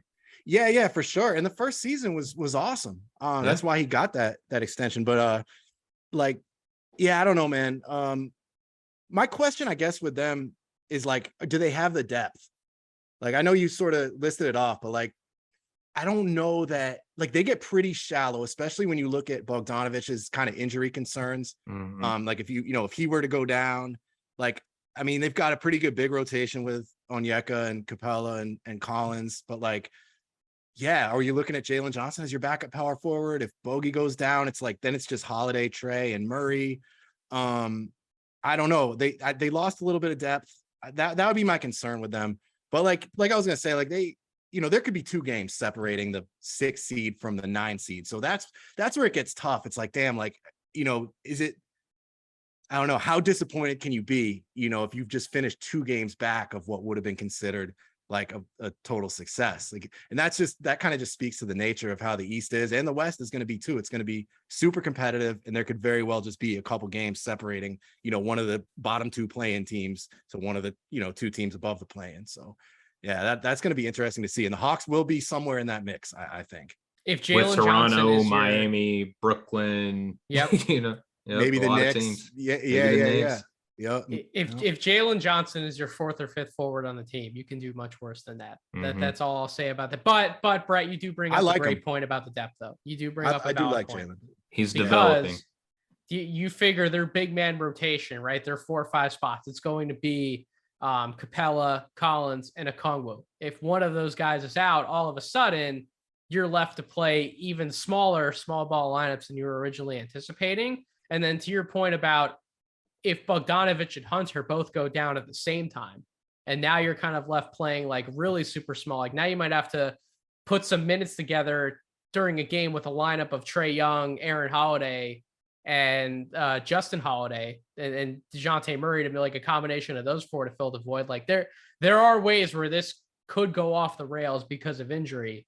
Mm-hmm. I wouldn't put Nate McMillan on the hot seat if there really were that many injuries, and that's why they didn't get a top 6 seed. But if this team has the health, yeah, he's going to be on the hot seat. So that was a good question, Stephen. Where are we going next? Yeah, so we'll keep it rolling alphabetically to the Charlotte Hornets. And the question is not going to be, are they tanking? Because, I mean, look at the roster. Can I just say that this team is bad? I'm Dude, sorry. This team is bad. It's hard to get excited, especially with LaMelo just coming out with a level 2 ankle sprain, which I hate to be cynical, but like, is this like the early, tip of the cap to be like, yeah, this isn't our season anyway. Let's just go ahead and put ourselves in the best position that we can. We're not going to go there though, but I am going to ask a question regarding to the depth of this team. With a ton of opportunity to be had on this roster right now, who is most likely to step up? And the question was originally to help Melo, but now Melo is going to be gone for quite some time. Who is heading up this team? Who is going to be the go-to guy on this roster right now? Is it the injury-riddled, Gordon Hayward? Is it the tried and true Jerry? Like, who are you guys looking at to take over as the go-to guy on this roster? We're living and dying by Scary Terry, right? That has to be the answer. Although I will say this. So Terry Rozier and Gordon Hayward are the definite starters to be locked in next to LaMelo Ball. That leaves Kelly Oubre as a 6th man on the bench. Kelly Oubre is a really talented basketball player. Tsunami Poppy. And when he gets a chance to unleash on offense, Brett, you and I have talked about Kelly before. That man can put the ball in the basket. So if they find ways to incorporate him into the lineup with LaMelo Ball out for however long he's going to be out, and Kelly Oubre cements himself as a potential offensive force next to some of those guys, maybe he supplants Gordon Hayward in the starting lineup. Maybe it's Kelly Oubre who's their starting small forward. But I don't know what the answer is, but they need a legitimate scorer outside of Terry Rozier next to LaMelo in the worst way. And I feel like there isn't another answer on this roster other than Kelly Oubre. So he'd be my guy as the name who has to step up. What do you think? Dennis Smith Jr. Hey, let's go. No, I like Dennis Smith Jr. He's a really nice backup point Reclamation project. Yes, sir. Yeah, for sure. I really liked what he did with Portland last season, and I'm glad he signed with the Hornets. Like I really do like him as a backup for them. But as far as with LaMelo out, yeah, what does the lineup even look like? Does Rozier slide to the point guard? Do you start Dennis Smith? Like, I like the Oubre pick as far as somebody who can really just rise up. Like, if you look at his shooting numbers from the first half of last season, it was pretty insane. He was one of the top 3-point shooters in the league. I think he fell off quite a bit in the second half, but yeah, he can go nuts. Like, if he's healthy, he's still a pretty young guy too, and he's confident as anything. So I kind of like the Oubre pick. I mean, like before the LaMelo injury, which I agree could drag out a little bit. I think they're going to probably take their time with that. PJ Washington was a guy naturally that could step up with Bridges obviously not being there. Sort of, as the starting power forward, playing some small ball 5. He just doesn't create enough for himself. That's the problem. He needs to be fed. And if Rozier's going to be your starting point guard, is PJ Washington going to get the type of looks that he needs? Nah, probably not. I'm gonna go with Oubre as like the guy that maybe would have, if this team's at full strength, been like a 14 point a game bench guy to like now maybe he could average like 19-20 at least while LaMelo is out and really like open some eyes, because he can just kind of explode like that. He did it with Phoenix a couple years ago. He did it in the first half of last season. Not so much with the Warriors, but I'm still an Oubre fan, and that could be like a silver lining of what is going to be a pretty dismal season, I think, for the Hornets. Just letting Tsunami Poppy cook and see where it takes them. But yeah, man, this is a team that should probably just tank. I think they're a fringe play-in team at best, and like but it's kind of a shame because LaMelo is so special. Steven, we're draft guys. Yeah, So so no JT Thor, no Kai, no Mark Williams. What's going on, I was fellas? just gonna ask you the question. So out of some of these young guys, right? James Bouknight, Mark Williams, JT Thor, Kai Jones, little Bryce McGowan's, anybody? All right, Hey, out there of you those go. young guys, anybody who you think can pop this year for them on the young side, Steven? And then I'll ask Brett the same question. So pop, I think probably JT Thor has the highest pop factor because he has like the skill body thing that if everything possibly on Earth, planet Earth goes right, he could pop. The rest of these guys are boring, but I think that they contribute more to a team. We were big fans of Mark Williams last year. I'm still a big Mark Williams guy. It's just the problem Who's with setting these him big up? men. The You lob just- threat, yep, the defense. The bigs take time. Like They it's do. not a 1 year rookie year thing where they're just going to come in and dominate. It's very rare you see that from a And big. Plumlee man, is going to be, for whatever reason, a mainstay at the Plumlee's 5, just even meh. though he him. I PJ just- so Washington, boring. they're just meh. so boring, and he doesn't play Yeah. defense. Like that's what killed. Like that's why Charlotte needed to draft Mark Williams last year because they don't have a rim protector, and they've tried with some second round guys like Nick Richards, other players. I want to see Mark Williams on this team and get some looks. It's just now with LaMelo being hurt for quite some time. Maybe when LaMelo gets back, like we could see Mark Williams be unlocked because I think he's going to get all the opportunity because of where he was drafted, the need for him to be on the court and provide that rebounding rim deterrent lob threat. I wouldn't rule it out that out of all the young guys that Mark Williams, like by the end of the season, gets significant burn and looks like an NBA player. Like Brett, is this year. there any hope for James Bouknight? This dude might just actually stink. He might actually stink. His preseason has been very discouraging. I don't know. He's a fun player, man. Like I like to watch him. He's got like a playground game. Like he almost plays like a street ball player. Like he can cook some people, but I don't know, man. Like I'm not super high on him right now. Like he's got some really good scoring instincts. He's a good athlete. But just as like an overall NBA player, I have a hard time envisioning him as like a net positive anytime soon. So, he's going to have a little bit more opportunity with LaMelo out, but like, he just, he hasn't shown much. And now I'm starting to be like, maybe this is why he didn't play at all as a rookie, because he's just nowhere near NBA ready. I'm not out on him by any means, but like, I'm not that hyped about him. When he came out of the draft, I compared him to more of like a souped up, just like athletically, like a more souped up Gary Harris. And I watch him now and I'm like, is his upside like what Gary Harris is right now? Not even the best Gary Harris we saw in Denver. Like but Gary Harris is not playing good to defense for his team. Right. That was the real separator between the two. And as far as the comps, I compared a lot of it offensively, but yeah, Gary Harris was a mean defender in Michigan State. I'm more interested in like which of the young bigs could emerge. Like Nick Richards had a really good game last night. I actually posted some clips about it. He had like 15 points, looked pretty good. Kai Jones is really athletic. And then he does some wild things, and then he does some really dumb things. So yeah, that's the thing. Like, but these guys all need reps. Yep. Same with Mark Williams, of course, and same with JT Thor, who hit 2 3-pointers last night, which was pretty wild. He did some things. I watched some of that games. He actually looked pretty good. But like these guys all need reps, and I think this is going to be the season where you give it to them. And if that means probably moving off a couple of these veteran guys, like whether that's Hayward or Rozier or Oubre or Washington, like maybe you look to Plumlee, negative wingspan at 7 feet. Like I think he's got like a 6'9" wingspan. Now it's not that low, but that's one of the reasons why he doesn't protect the rim whatsoever. So Mark Williams is like the type of player that they need for sure. Yep. He just needs the reps. So, and he's close. He's probably the same age as LaMelo, right? Like, he's a young cat.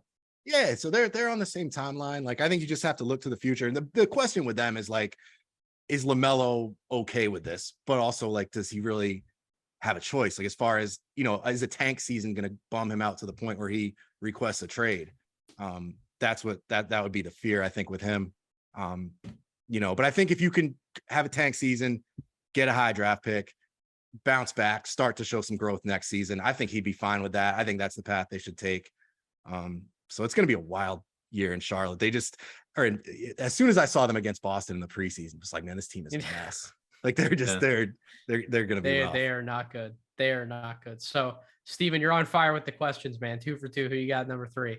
Yeah, so I got the Miami Heat next, and I'm gonna kind of ask this question 2 ways at once, and y'all don't offend Kevin. Don't offend Kevin. I won't. All right. So what is, or if you don't like what is, you could put what should be the pecking order on this team behind Jimmy Butler, right? Because I feel like Bam Adebayo should be that guy, but is he going to be, with Tyler Hero having a heck of a season last year? Kyle Lowry is still on this team. Nikola Jovic is having a nice preseason, where he played in Bam Adebayo's stead. I don't think that he's going to take that order, but I think the thing with Miami this year is establishing like a de facto pecking order, because I think that last season, why they weren't as successful as what I think they should be is I don't think that they knew who to go to in what particular situations a lot of the time last year. And I think that led to like a preconceived notion of where Bam is now compared to where he should be. And then again, with Tyler Hero jumping up, that 6th man of the year type of player that he is. So what do you guys think? Like, if you're coaching if you're Eric Spoelstra, one of the best coaches ever, like what's your flow? What's your order of operations on this team? I mean, it's you, as you mentioned, it's everybody after Jimmy Butler. So yeah, the second option has to be Bam Adebayo, which the good news for the Miami Heat fans is he's actually been taking and making some threes this preseason. That's a development I think everyone's wanted to see from him. Tyler Hero has to earn that big payday. Kyle Lowry has to come back and really show that he can still play some good offense for them to keep them going. Duncan Robinson, put out APB for Duncan Robinson. Like where the hell is he at? Like trade him. He has to hit some kind of shots if he's still going to be on this team. Caleb Martin's giving them good minutes. Yeah. I think Victor Oladipo needs to be somebody who shows up for the Miami Heat. Like he can really be a missing ingredient for them at that point guard position, that backup point guard spot. And you can even play him in lineups next to Kyle Lowry in place of somebody like a Max Strus. Brett, to me, the problem with the Miami Heat is that they are locked into playing these small lineups all of the time, right? I just don't see enough efficient ways for them to continue to manufacture points in the paint. They have a Bam Adebayo who can score on the interior. Jimmy Butler can get downhill and get to the basket, but they don't really have any other slashers on the team per se, right? Tyler Hero is capable of that, but he wants to take jumpers. Kyle Lowry at this point in his career, he's taking jumpers. Max Strus, he's a shooter. Duncan Robinson, he's a shooter. And sometimes this team just lives and dies by the three. So when those jump shots aren't falling, they can look pretty bad offensively, despite how good their switchability can be defensively, because they have Bam playing some of these smaller lineups. They can just switch everything and they can keep guys in front of them. I just think it hurts them a little too much, especially in the playoffs on the offensive side of the ball. What do you think? I think Oladipo could really address that need for a slasher. I mean, I think he's probably the best guy they have at that, other than, Jimmy. But that could be, I think he needs to be, if we're talking about like pecking order, I think he needs to be like the fourth guy behind Jimmy, Bam, and Hero. And even the order of those first three is like, there's some questions. Like, so Hero just got a near max extension basically. And it's like, are you still going to bring him off the bench? Like, you kind of have to start him, don't you? Now, is he still the sixth man with that contract? I as of what it looks right now, it looks like they're going to play Strus at the two, and I want them to play Hero. Yeah, well, but then the other thing is like they don't really have a power forward. Like, who's starting at power forward for them? Because they lost PJ Tucker and they didn't really replace him. So is it going to be Caleb Martin? Caleb Martin a lot. Yeah, but he's undersized. So. Yeah, he is. He's not a power forward either. But is that who they're going to start there? Or do you start Hero and Strus and kind of have Jimmy as your four, essentially? But then you're just really small. It's going to be this weird combination of like Haywood Highsmith, Jamal Cain, who they like, and Nikola Jovic. Yeah. Like that's going to be the lineup. But all those guys, they're not really slashers in the same sense either. Like Jamal Cain, he's a dunker. I wouldn't call him a slasher. Nikola Jovic, he's a perimeter based forward. So like again, He might be the guy to kind of unlock that team with the playmaking, the shooting potential, and he has size too. I think he could play alongside Bam. He's like the right type of player for sure. It's just a Mm-hmm. question of like, is he ready? You know, is he going to be ready to hold up on the defensive end? Like maybe he's a year away, but he is like that guy. He sure looks good. There's no doubt. I mean, I think he's going to be a steal at that draft spot. Not to butt in, but I also think the potential that they slide Bam down to the 4 and have Omar Yurtseven start with the 5. Yeah. I think that's That'd be another option because they love Yurtseven. That would almost make more sense.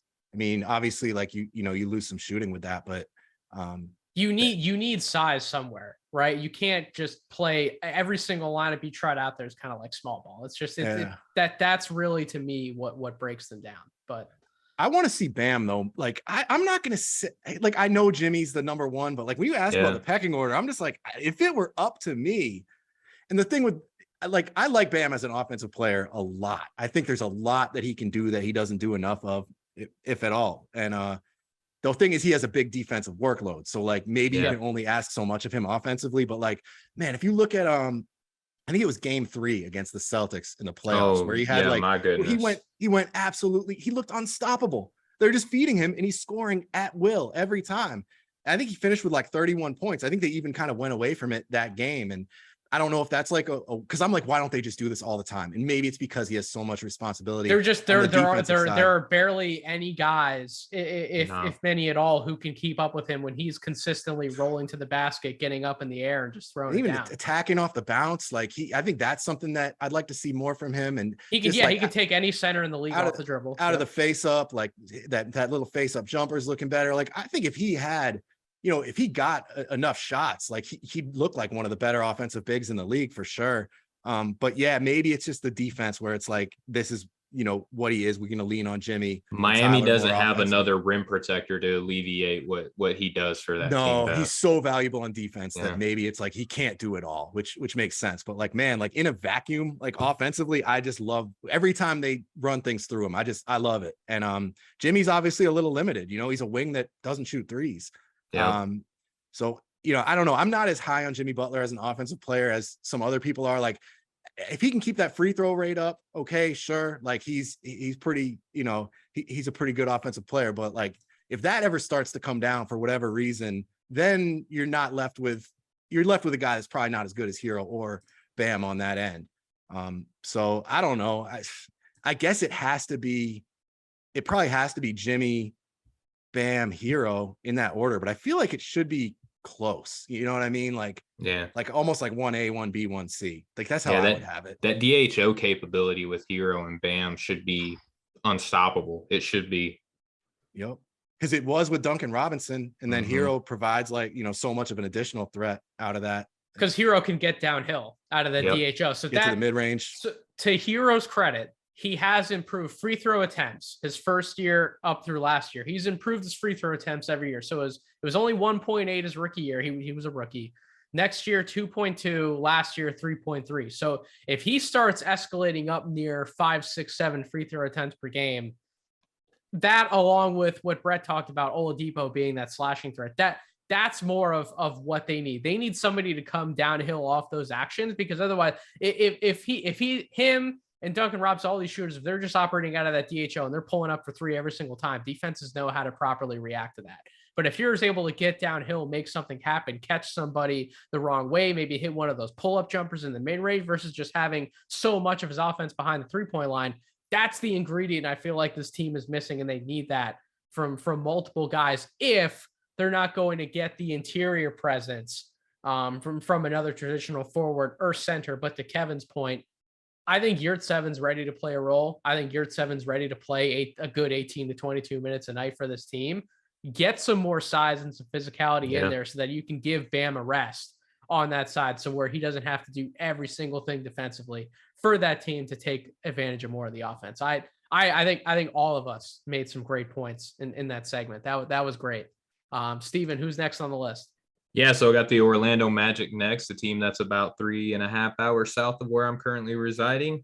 And I'm going to talk about the two probably most anticipated players on this team, the two most fun players on this team. And I want to talk about, how do you best utilize a Franz Wagner, Paulo Banchero pairing? Is it running them next to Wendell Carter Jr., who is quietly becoming like one of the best Swiss Army knife bigs in the entire NBA? Is it running them without him, which kind of sounds weird, but do you like Paulo Banchero as like a bully ball 5 with Franz at the 4 with some of the other players that are on this team? Granted, a lot of their guards are hurt, but ideally speaking, if you had everybody healthy, what would you guys think of like the best way to utilize that pairing? Because in my opinion, those are your 2 building blocks moving forward. So I think they're going to share the court a lot with Wendell Carter Jr. We've heard multiple people talk about Wendell Carter was Orlando's most consistent player last year, certainly at different times. But we know Paolo has the most upside. We know Franz probably has the second most upside of anybody else in the roster. Those two need to be involved in offense together. This was a great question, Steven. You got to run pick and rolls with the both of them, and pick and rolls both ways, with Paolo as the roll man and with Franz as the roll man, because that's where you're going to take advantage of Paolo's short roll playmaking ability. That's where you're going to take advantage of Franz's short roll playmaking ability, running some DHO actions with Franz coming off, running some DHO actions with Paolo Banchero, getting him downhill. Those are going to be creative ways to get this team involved offensively with those two working off of each other, because then you can have Wendell Carter in that dunker spot. You can have Wendell Carter spotting up somebody else in the court because he is a capable jump shooter.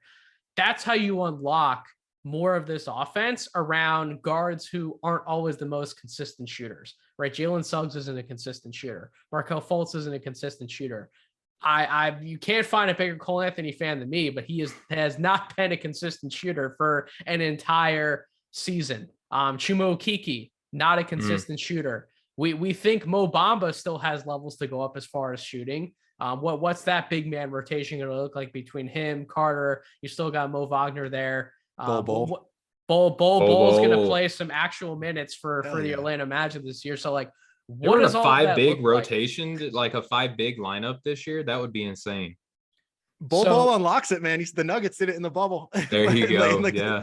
In the warm-up game. Nah, they're going to have some fun lineups for sure, though. I think those two running actions together and having those guards run those DHO actions with them, I think that's how you best utilize those guys. Not turning them into isolation guys, because Franz was either spotting up last year, or he was coming off of a DHO, or he was coming off a little rub screen and he was catching the ball and he was either going right up at the basket with it, or he was rising and popping that mid-range around the free throw line area. So that's how I would try and utilize some of these guys. Brett, what do you think?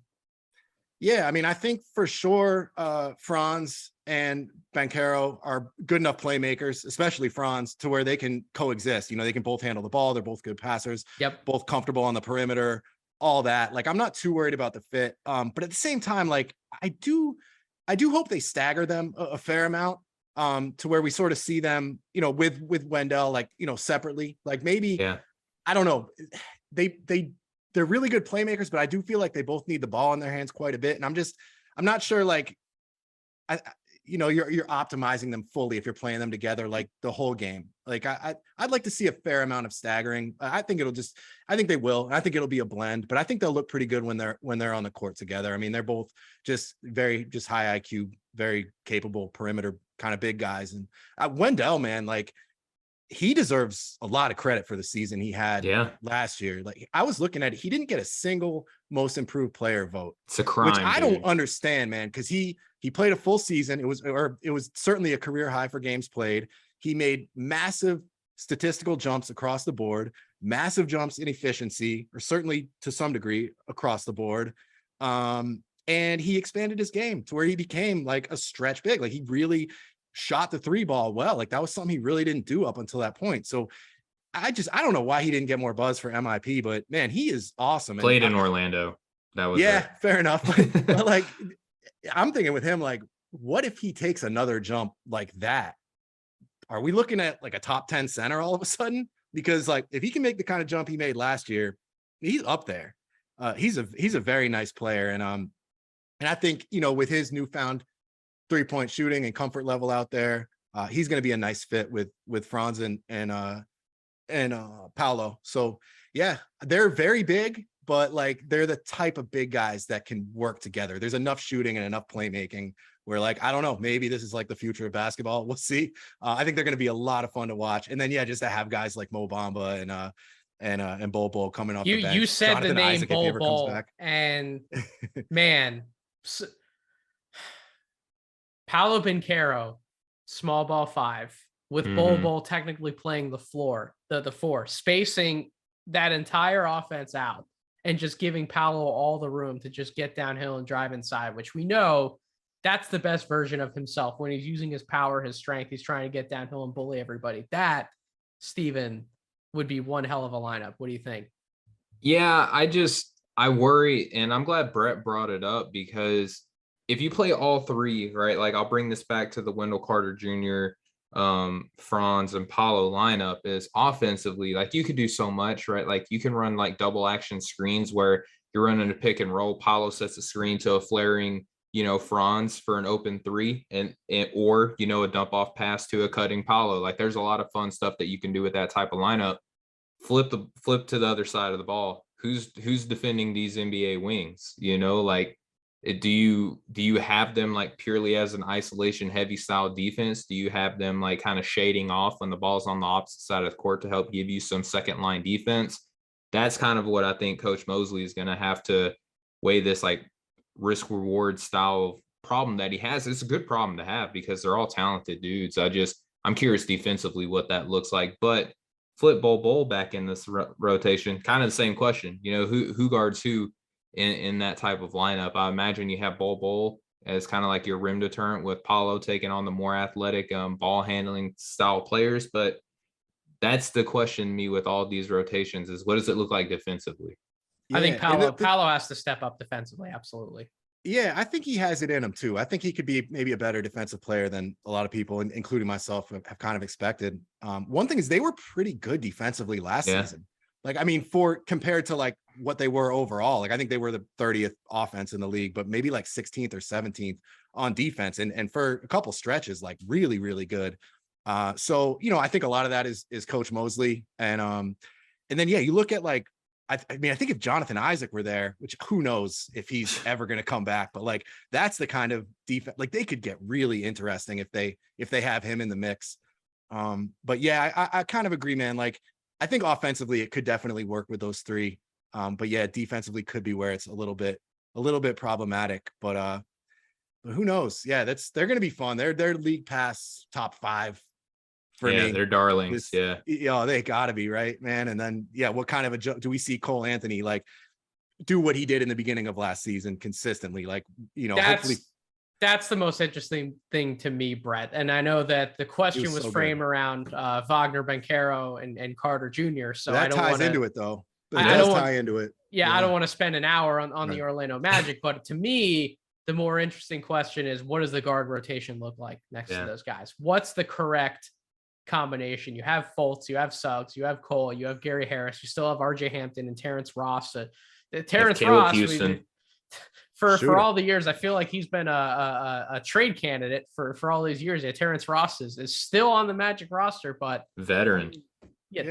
So many guys in that backcourt. But like, what's the right combination to play off of those other guys? Because you talk about the spacing, like how you're going to want to have spacing around those guys, and it's like, Suggs maybe not providing a whole lot of spacing right now. Same with Fultz, so you think Cole is probably the best shooter out of those guards, but you got to play. So, Suggs needs his reps and everything. So you'll just have to structure the lineups to where that's not too much of an issue. But it's a big year for him. I feel like, not like make or break his career or anything, but just kind of in terms of like the general outlook, like how we feel about Jalen Suggs. Like, I think this year will show us a lot. Hope he returns healthy. Yeah. 100%. 100%. Steven, what's that last question, buddy? Yeah, for the Washington Wizards. And I think that this is the question that everybody's looking at when they're looking at the Washington Wizards, because of the way that their roster looks right now. Assuming a fire sale would soon follow, should the Wizards look to trade Beal for picks and assets, especially considering the recent struggles that they've had, no matter who's the coach, no matter who else they bring in to play alongside Beal? They brought in more guys. I think a more well-rounded roster that he's had in quite some time. But you also got to consider the East is as deep as it's been in a long time. And this incoming class, Nathan, and Brett, I'm sure that you know as well, there's a lot of people that can help a rebuilding franchise, even beyond, Victor Wembanyama and Scoot Henderson. I know that people are probably like hearing nails on a chalkboard, but there's other people even in this draft class that could help out. So my question again, assuming a fire sale would soon follow, should the Wizards look to trade Bill for picks and assets? I mean, yes, they should 100% blow this team up. I mean, that's an obvious question to ask, and to me, it's an obvious answer. The problem is Bradley Beal he just doesn't want to leave Washington. He wants to stay there. He wants to help that franchise win, and I don't blame him. He's like Dame. He's loyal to the soil, and that's kind of just that's the long and short of it. But as far as the team construction around him, Brett, there's not bad players here. No. To Steven's point, like Monte Morris, Will Barton, Kyle Kuzma, and Porzingis around Beal, that's a solid starting five. You have DeLon Wright behind him. You still have Denny and Rui and Daniel Gafford, Corey Kispert. Taj Gibson was hitting some jump shots this preseason. He was doing that too. Like another coach on the floor at this point. Another vet. Like there are guys there. There's talent around Brad. There's not the number 2 guy there. And listen, Porzingis could surprise all of us and like reemerge as New York Knicks Kristaps Porzingis. I don't think that's ever going to happen, but I guess crazier things have happened in league history, right? But given that I don't think that's going to happen, it's a bunch of complementary pieces around a guy who I'm not sure a franchise should be built around in the first place in Bradley Beal. So we know the answer. It's just probably not going to happen. But Brett, do you see the Wizards as a play-in team, or do you think they're going to be outside the play-in? I'd probably pick them to get like at least the last play-in spot right now. Like I think they're a top 10 team in the East. I think they could be a little better. Like you said, I mean, they've got a lot of talent. I agree about Beal. Like I don't think he's an ideal best player. Like if your best player is Bradley Beal, you're probably not doing that great. But yeah, between all the guys you named, man, like they've got crazy forward depth.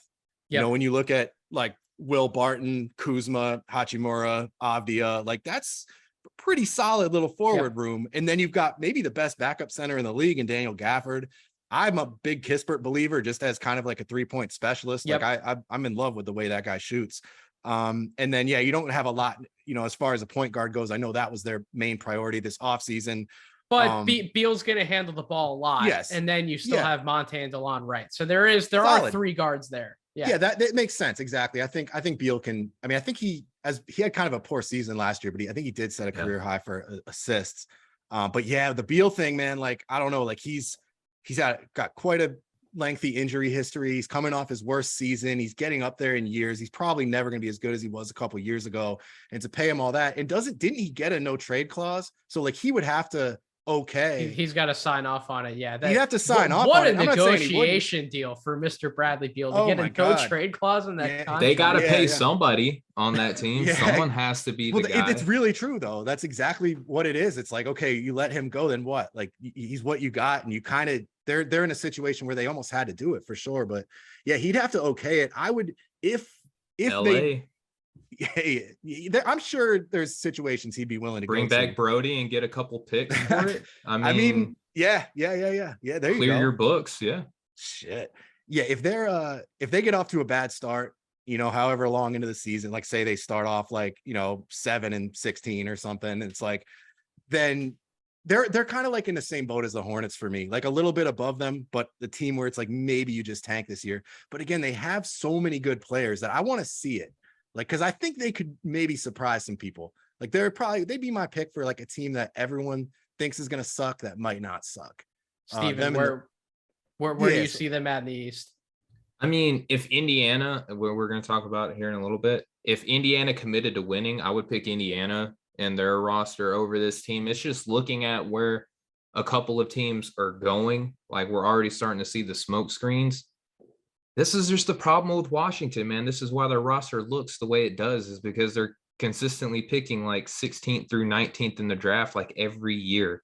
And they just got like a bunch of fourth, fifth, and sixth best players on a championship team playing with like a second or third best player on a championship team. And it's not a recipe for success. Like if Washington fans are just content with playing purgatory, then I guess keep it going. But if it was me, man, like I would be looking to make a fire sale, because that might actually like weirdly give you more job security. Like if people understand like the direction of this team, like maybe you can get them to buy into a vision. But if you're trying to sell people that this team as constructed is going to be like a top 6 team in the East, your seat's going to get hotter quicker than it's going to get cooler. So I think that it has to be done. Like there's no other choice, in my opinion.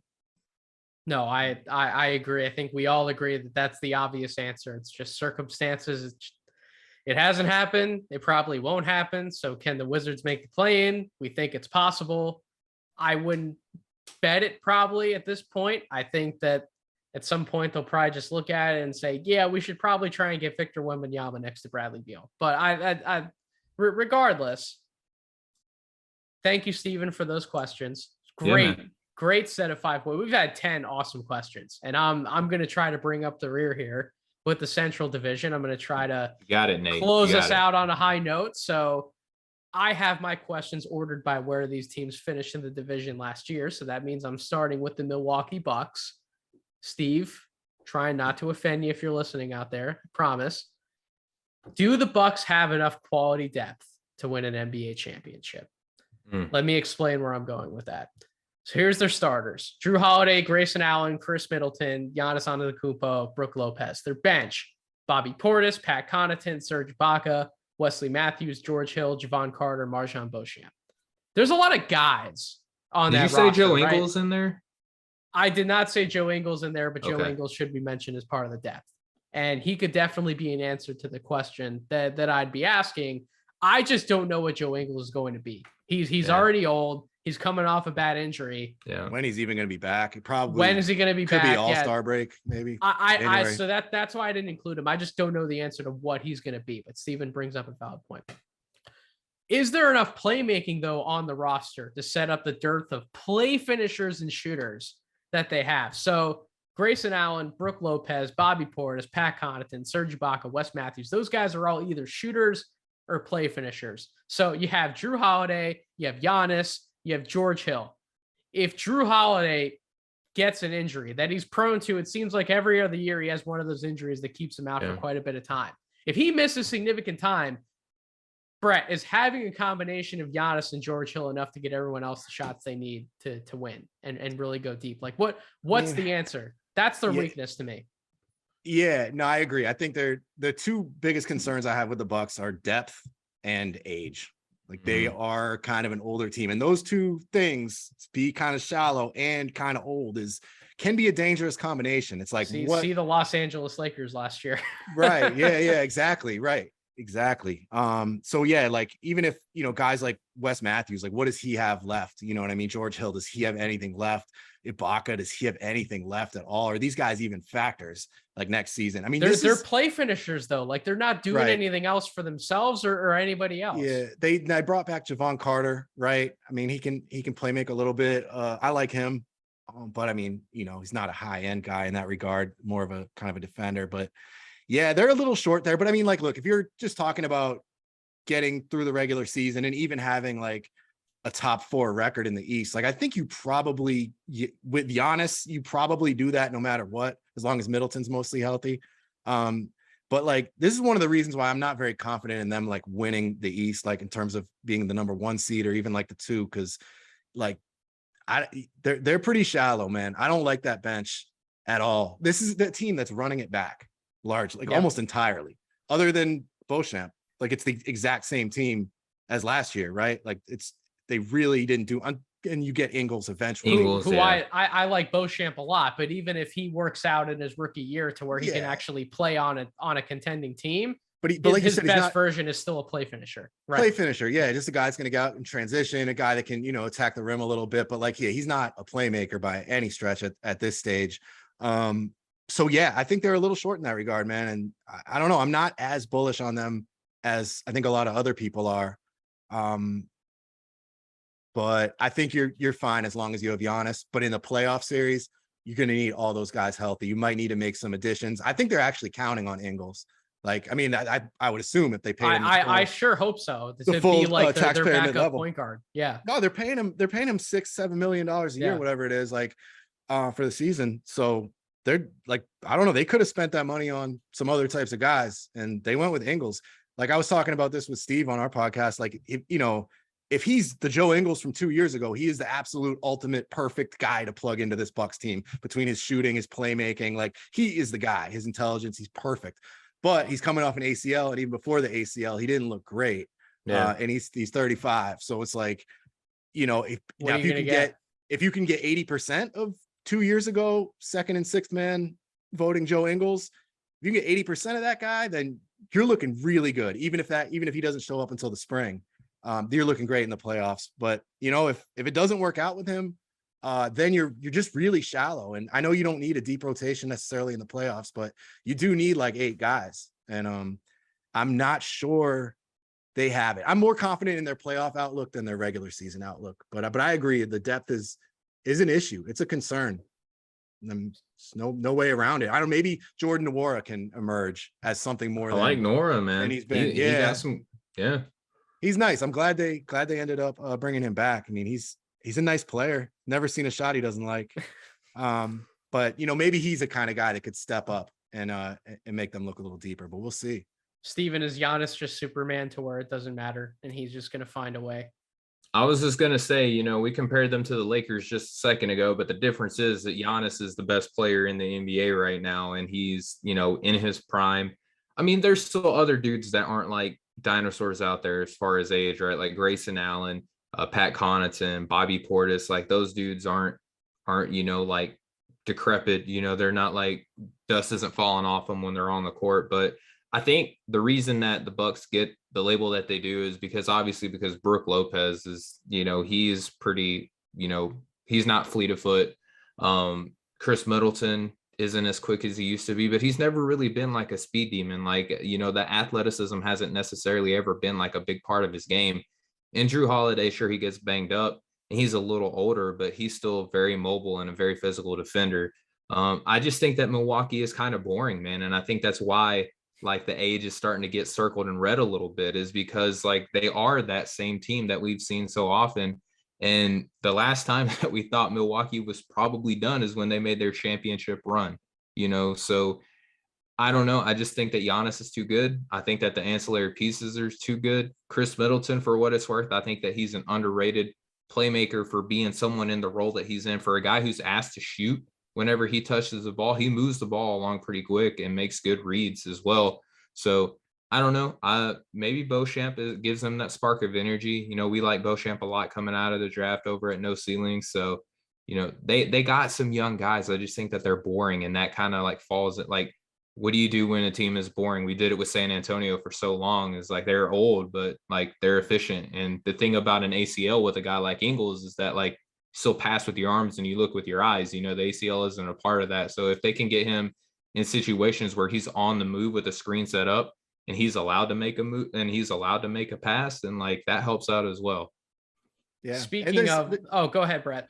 No, I was just going to say there's a lot to be said too for continuity. Like sometimes we look at these teams running it back as, like you said, kind of boring, but it's like also this is largely the same group that won a title. It's been together for a few years now. So like that has to count for something too. And like, I love their top 7 is awesome. I love it. Yeah. It's just beyond that is where it gets a little bit concerning for me. But yeah, I mean, they have to be considered one of the favorites. And like you put them in the playoffs, then I think they go up a notch because they do have the best player in the league. They're going to be playing Crowder a little bit. Might be an addition, that's the kind of guy. Yeah, you bring in somebody like that, they're going to be playing a little bit different style of basketball this year. No, like even with the continuity, because they've been so good out in transition and then defending in transition. They're a slower team.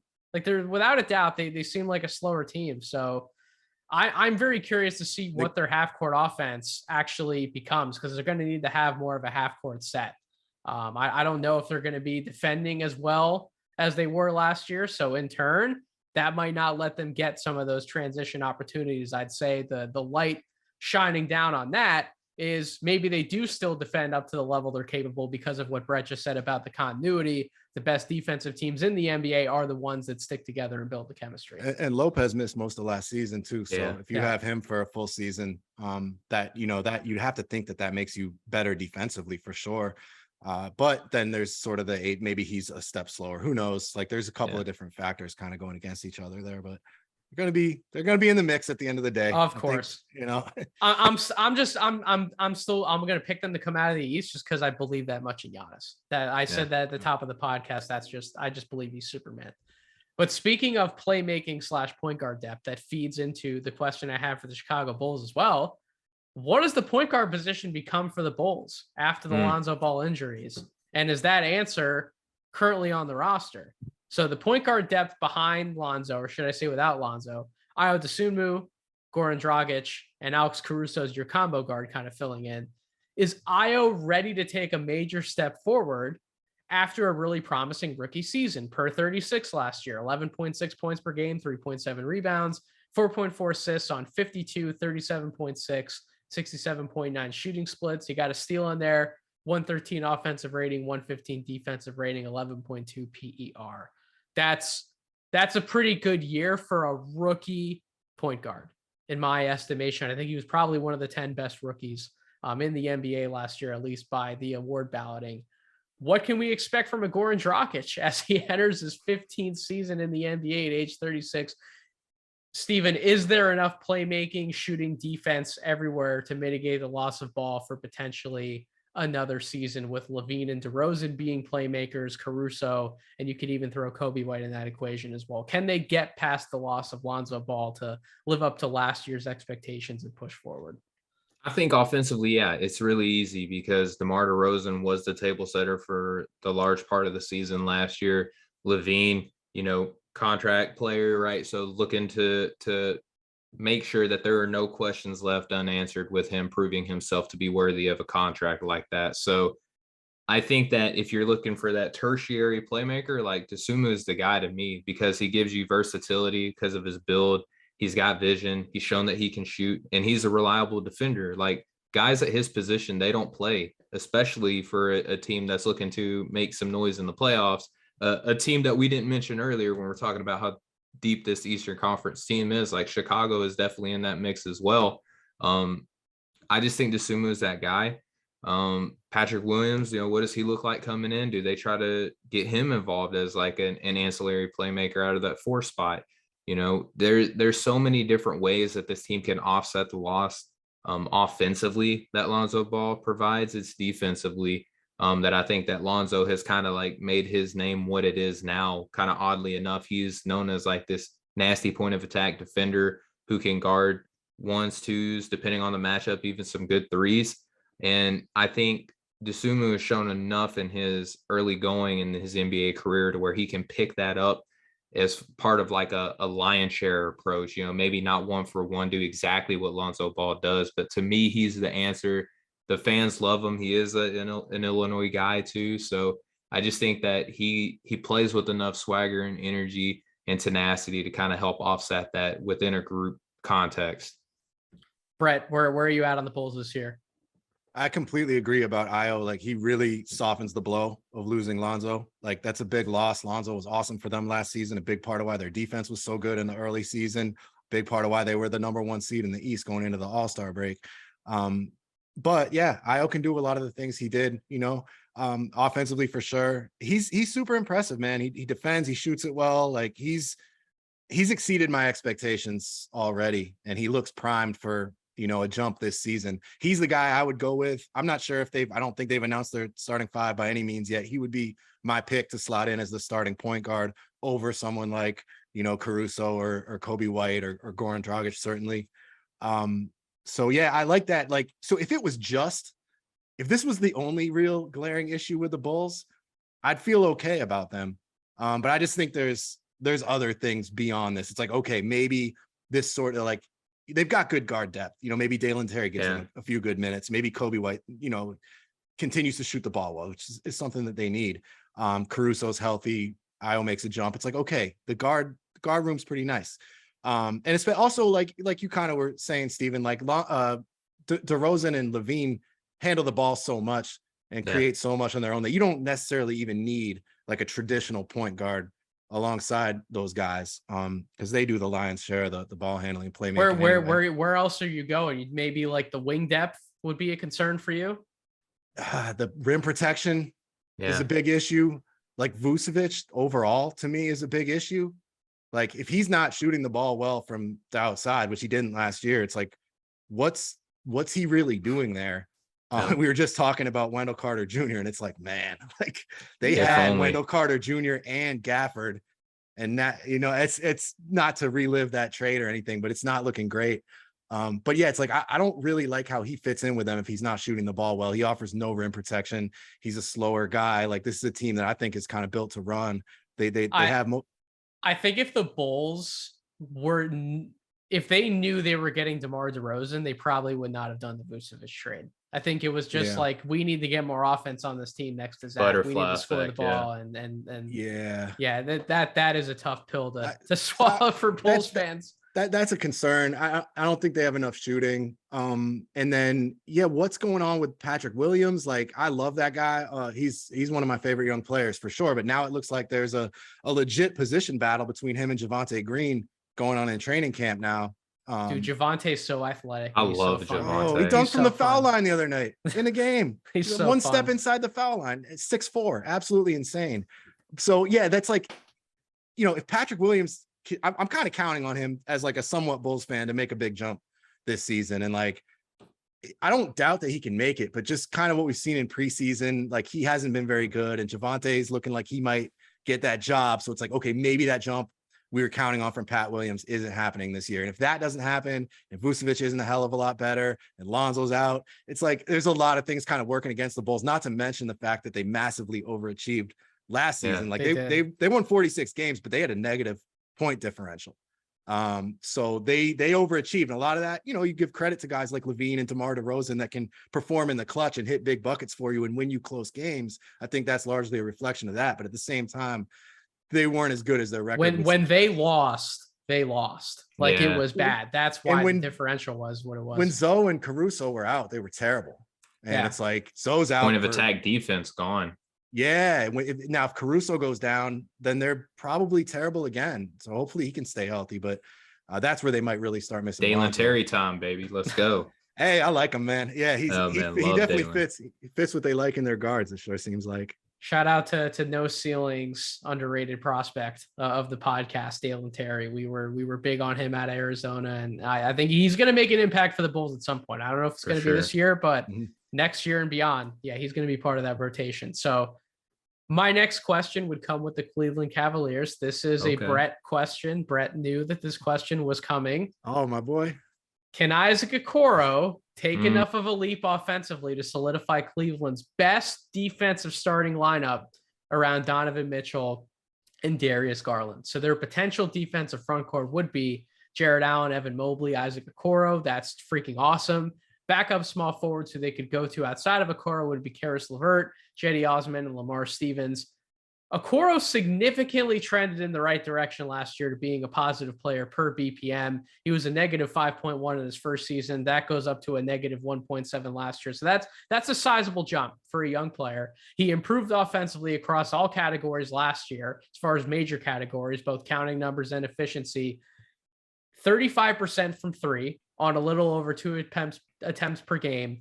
He did regress on his corner threes, though. At under 35%, down from 37%. So that number has to go north. But if he can continue to build off of that corner shooting, he stretches the defense enough, and it allows him to attack closeouts more effectively and get downhill to finish around the basket, which is what he wants to do. He is an efficient scorer inside the arc overall. A large part of his nearly 59% true shooting that he had last year. So Brett, that's your question, man. That's your guy. Are we going to see that corner shooting bump? Are we going to see that offensive bump? I mean, so he was at 35% overall last season, but if you look post All-Star break, I think he was at 44 from three, 43, 44, as hard as that is to believe. Relatively small sample, just about 2 attempts per game. But post All-Star break, he was legitimately shooting the ball well. His shot looks a lot better. Like, I believe in the improvement. I don't think he's a 44% 3-point shooter, but like if he could get up to 37, I think everybody in Cleveland would be really which is happy enough with that. because he does so many other things on the court. Like I was watching the preseason game last night, like the offensive rebounds he was getting, the hustle plays he was making. Like that's who he is. That's what Cleveland needs. He had this, I mean, so I think the bottom line with Okoro is that he's so good defensively that he has to be the guy there, because if you put LeVert in, as good as Mobley and Allen are defensively, LeVert, Mitchell, Garland, like you can't do that. You need a point of attack defender, I think. And Okoro is one of the best that we have in this game. I saw a clip from last night's game, I think, where I think Mavs Draft posted it on Twitter, but he just came over for this sick block, like on the right side, and then sprinted out to the weak side corner in time to close out on PJ Tucker, who had gotten a ball off the rebound. It was just like, if you can find the clip, it's pretty amazing. And it sort of like sums up Okoro in a nutshell. Like he does some like really spectacular stuff on the defensive end sometimes. So I don't think any of us really question his defensive ability, especially out at the point of attack. But yeah, it's like, how bad would he have to be offensively for him not to be the guy in that starting five? And that's where it's like, if he's down to like his rookie season 3-point shooting, like low 30s or something. If he really regresses, yeah. If he regresses, yeah, that's a good way to put it. If he just regresses even from last season, then it's like, okay, maybe, we need somebody who can hit the corner three. But if he could be 36% even, I think that's more than enough, and then continue to grow as a slasher, because I think that's where his greatest potential lies. Like there was another clip of him going to the rim last night. I'm just like, oh my God, like if he, when he figures that out, the handle, just the balance, just the getting under control, going to the rim. Like when he figures that out, he's going to be really tough to stop because he's so strong and so athletic. And like you said, man, the outside shooting will unlock that.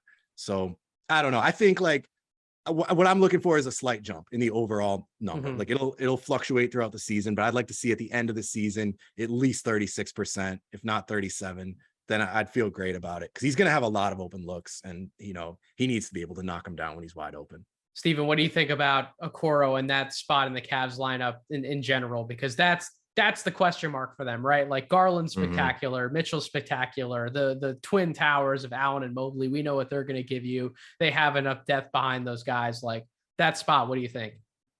I don't know. I don't believe in him offensively. And I know that we looked at the numbers, and I know that we talked about the statistics, but if you watched him, man, like he got some of the most open looks in the NBA that you'll see. And it's not because of offensive creativity. It's just because teams like flat out just did not respect him on his shot at all.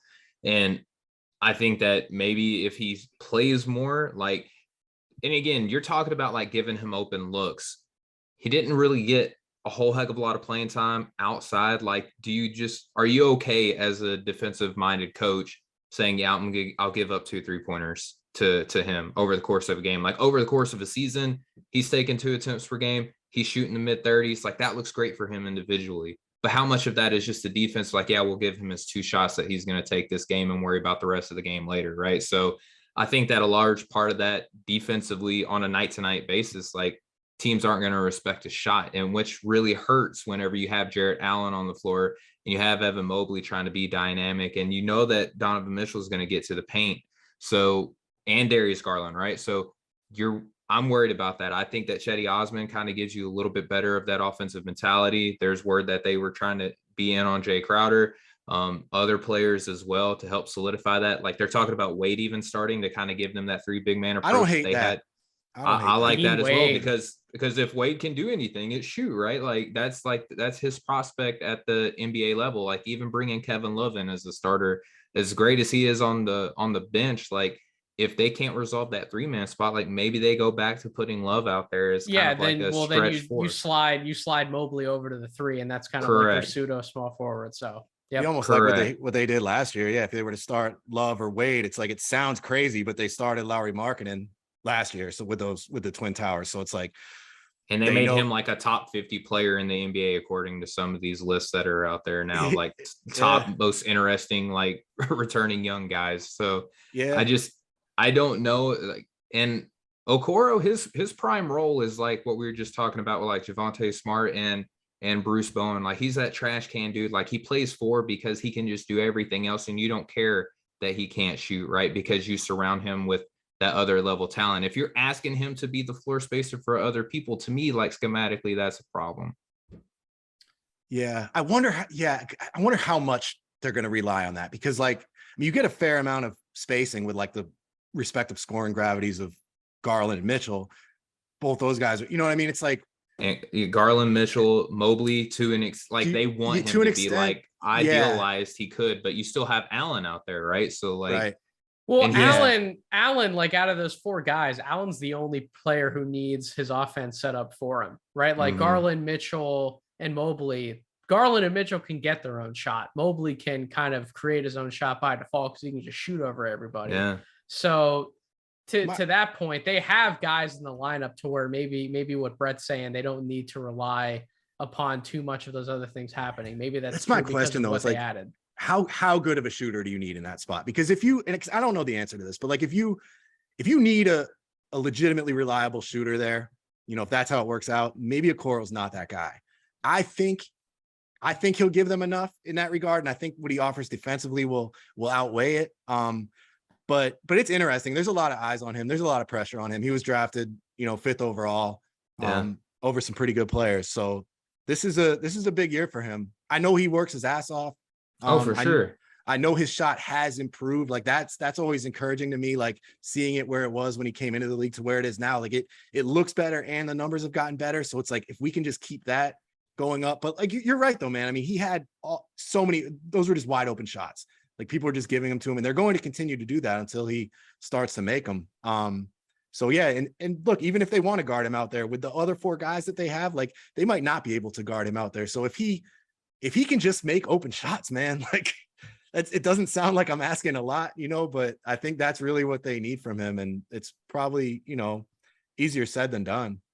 And that's something that we need to keep in mind, Nathan Wright, as draft analyst. We always say, like, if this dude can figure out a shot, like how dangerous can he be at the next level? It's guys like Okoro that make it seem like that thought process isn't so easy all the time.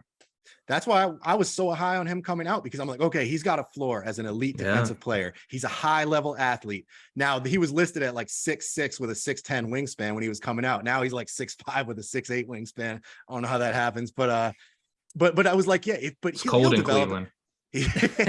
Like he'll develop as a shooter, you know, and like, I don't know, some guys just don't. And I hope he's one of the ones that does, because I think he's got a pretty nice floor as a defensive player and just like a slasher. And he could be a damn good player if he can ever become a reliable shooter. So my last 2 questions, last 2 teams, both expected to finish near the bottom of the Eastern Conference, but that technically makes them more interesting for us as draft guys, right? So we get to talk about some young guys, maybe think about their prospects in the upcoming draft. The Indiana Pacers, my question for them, is Bennedict Mathurin ready to start at the wing for the Indiana Pacers? And you, Steven, you know I'm coming to you on this one. But their current depth at that 2/3 spot. You got Buddy Hield, Chris Duarte, you have Mathurin, Aaron Nesmith, and O'Shea Brissett. Buddy Hield has been on the trade block publicly along with Miles Turner, so one would think by the trade deadline, both are going to be on different teams if the wanted draft compensation can be included in a package or separate deals. Mathurin will start the year on the bench, but will very likely become a starter at some point in the year. My question, though, judging off these first 2 preseason games, is he ready now? So first game against Charlotte, 15 points on 5 for 10 shooting in 19 minutes. Second preseason game against the Knicks, 19 points, 5 rebounds, and a steal on 7 for 15 shooting, 2 of 3 for 3-point range in 18 minutes. So he's putting up legitimate production in a smaller role in terms of minutes played. Now, granted, the Hornets and the Knicks, we've expressed our concerns about both of those teams on this podcast, but he's shown versatility, scoring the ball, defending his position, affecting the game on the glass, and his athleticism on the wing is something the team does. It doesn't have more of outside of him, right? And Steven, that's something we talked about when we were going off of which fits do we actually like in the draft the most. We talked about Bennedict Mathurin being one of those fits. So how he can play off of Halliburton, Duarte, and the bigs could be a massive boon for the Pacers later in the year or sooner if deals are found for some of those other guys. So Steven, would he be ready to start now? Yes. Is that just a very, very simple yes? Like next absolutely. Question, move on. Well, like, it's an easy answer for you because you were very high on him in the pre-draft process. He was a top 7 player for me, and I think that he kind of fell victim to the West Coast bias that people get. Is like Are you staying up late to watch Bennedict Mathurin? Like, I've said this, I've wrote about this countless times. Like, the things that people said that he needed to improve on, they stayed the same all season long, because I'm quite convinced that people just didn't stay up to watch it. You know, like they said that he needed to improve as a playmaker. Done. Said that he needed to improve as a defender. Done. Said that he needed to improve as a shooter. Done. Like, he did all of those things all season long. He's athletic. Like, we see that now on NBA film, and we didn't want to look at it last year on college film, right? And there's a lot of pro prospects on this team. He shoots, he slashes, he cuts, he passes, he defends, he rebounds. He's playing with Tyrese Halliburton. Yes, he is quite literally ready to start and make noise in the NBA, Nathan. Brett, we're kind of bringing you into our corner for this question, right? What do you think about Bennedict Mathurin? I love what I've seen. I've actually watched as much of him as possible this preseason. Like, the game I didn't see, like I caught up on all the highlights and everything. Like, he looks like a bona fide 3-level scorer. Like, he's already demonstrated that against NBA competition. And like, it's not just that he scores from 3 levels, but he's so aggressive in doing it. Like, there's no hesitation, man. Like, he's going downhill and bumping into people and looking for his shot, you know, curling off screens, dribble handoffs. Like, he's scored in a pretty impressive variety of ways in a really aggressive manner that you don't usually see in a rookie wing in his first NBA action, you know, his first few games. So he has been as advertised for sure so far. The athleticism definitely holds up at the NBA level. Yep. Like, he's athletic by NBA standards, no question. He's got a good frame, good body. Like, I agree. I think he should start. I think he's good enough to start. I'm with you on that. The question is, like, so Miles Turner obviously is starting. Jalen Smith has been promised a starting job.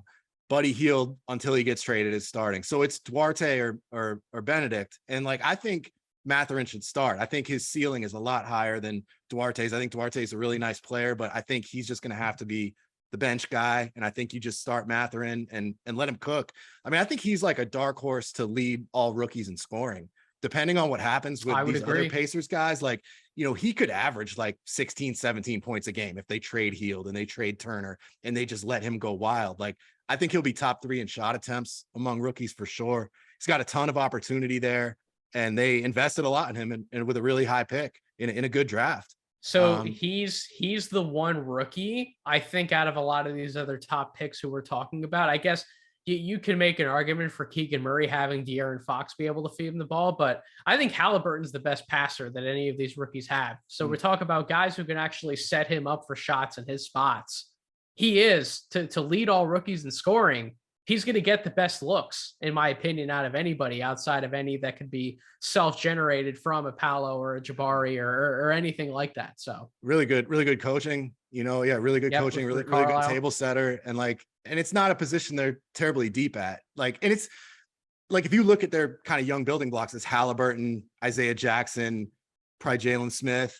Like, they need a big athletic, high scoring 2-guard small forward. Like, they need a like a star wing.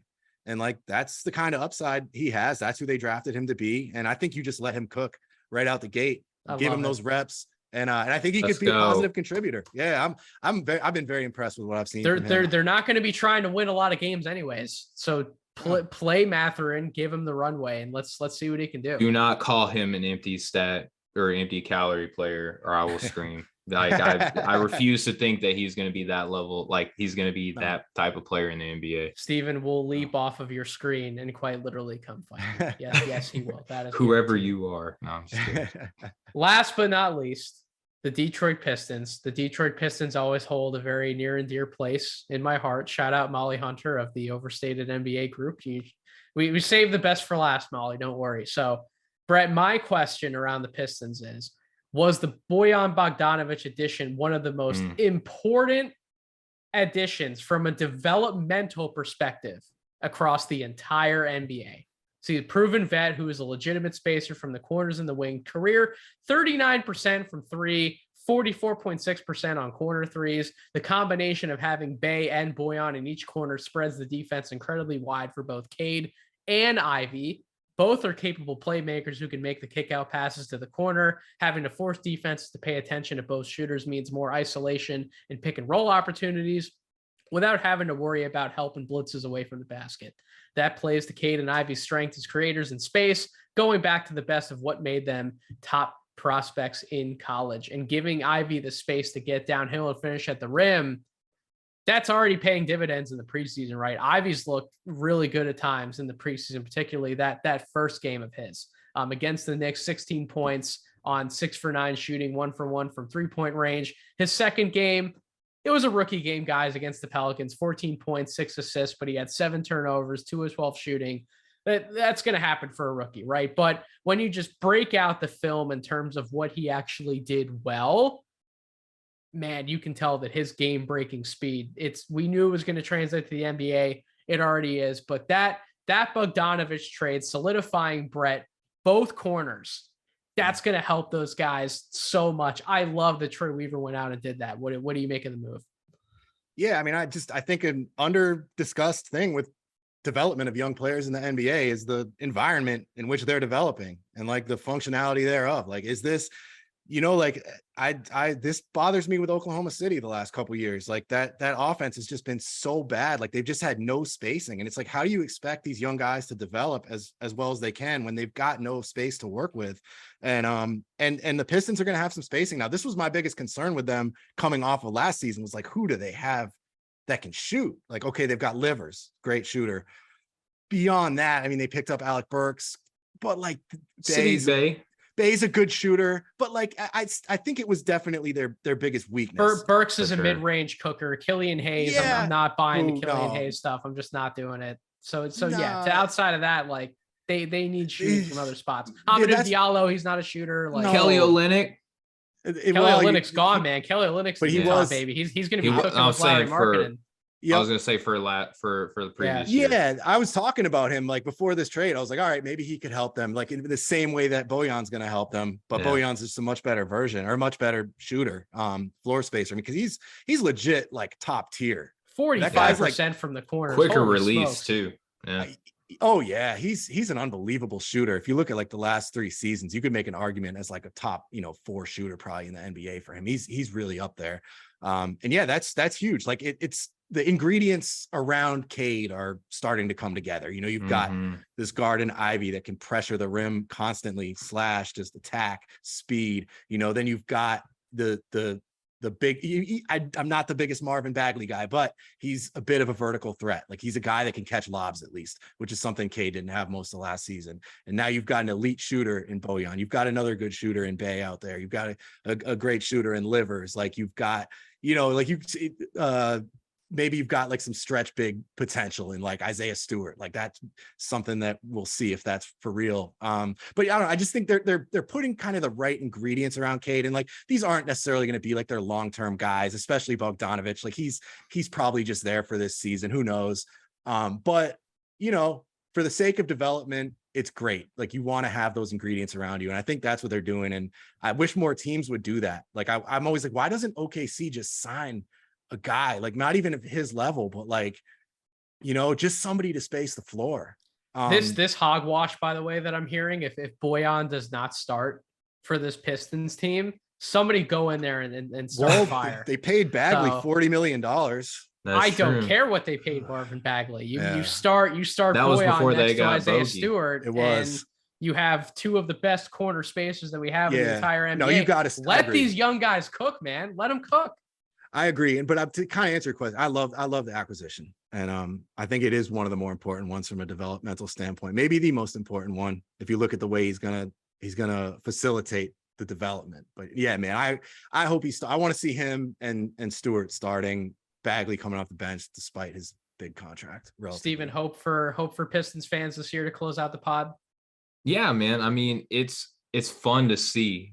Brett did a great job of breaking down all the positive that it gives, like all your other perimeter prospects, but even for a big who, Nathan, that that I'm really big on, Jalen Duren, and his post playmaking potential, that he has a reliable guy that he can kick the ball out to. If he's starting to get, ahead of steam with his strength and athleticism, like just bullying other NBA bigs, and he can get rolling in the paint, that helps him out having like, not saying he's going to be Dwight Howard, but look at what Dwight Howard had when he was in Orlando developing as a big man. He had reliable 3-point threats that he could kick the ball out to on a nightly basis on almost every angle that he could whip a ball to, right? So that helps developing big men, even Beef Stew, not a player that we've known to be associated with great post playmaking, but this again gives him another opportunity to be able to expound upon his game. This is an A+ move in development, even though the age doesn't line up with the developmental curve. It helps the developmental curve because it gives a wider variety of offense to be run for these young guys to grow in and experience. So I think it's a total A+ move. And if anything, even if you do want to trade him, he looks better on a developing team. He helps him to be a winner. It helps him be a great locker room guy. It helps him to be even more at this value as opposed to being a, 15, 18 minute per game guy on a deep loaded team. I mean, it helps him shine. You're enhancing his trade value at the same time, even if you need to do that. So it's a win in every direction to me. Yeah, I mean, if he plays starters minutes, like you could be looking at 17, 18 points a game. I mean, he's gonna score a lot of points on this team if he's gonna get his minutes. looks. Yep. He is. And that's, you make a great point about Duren. It's like he might not be getting a ton of minutes this season, but like when he's out there, like you can almost think of Bojan as like a placeholder, because it's like, okay, we have this vision of Duren in the future.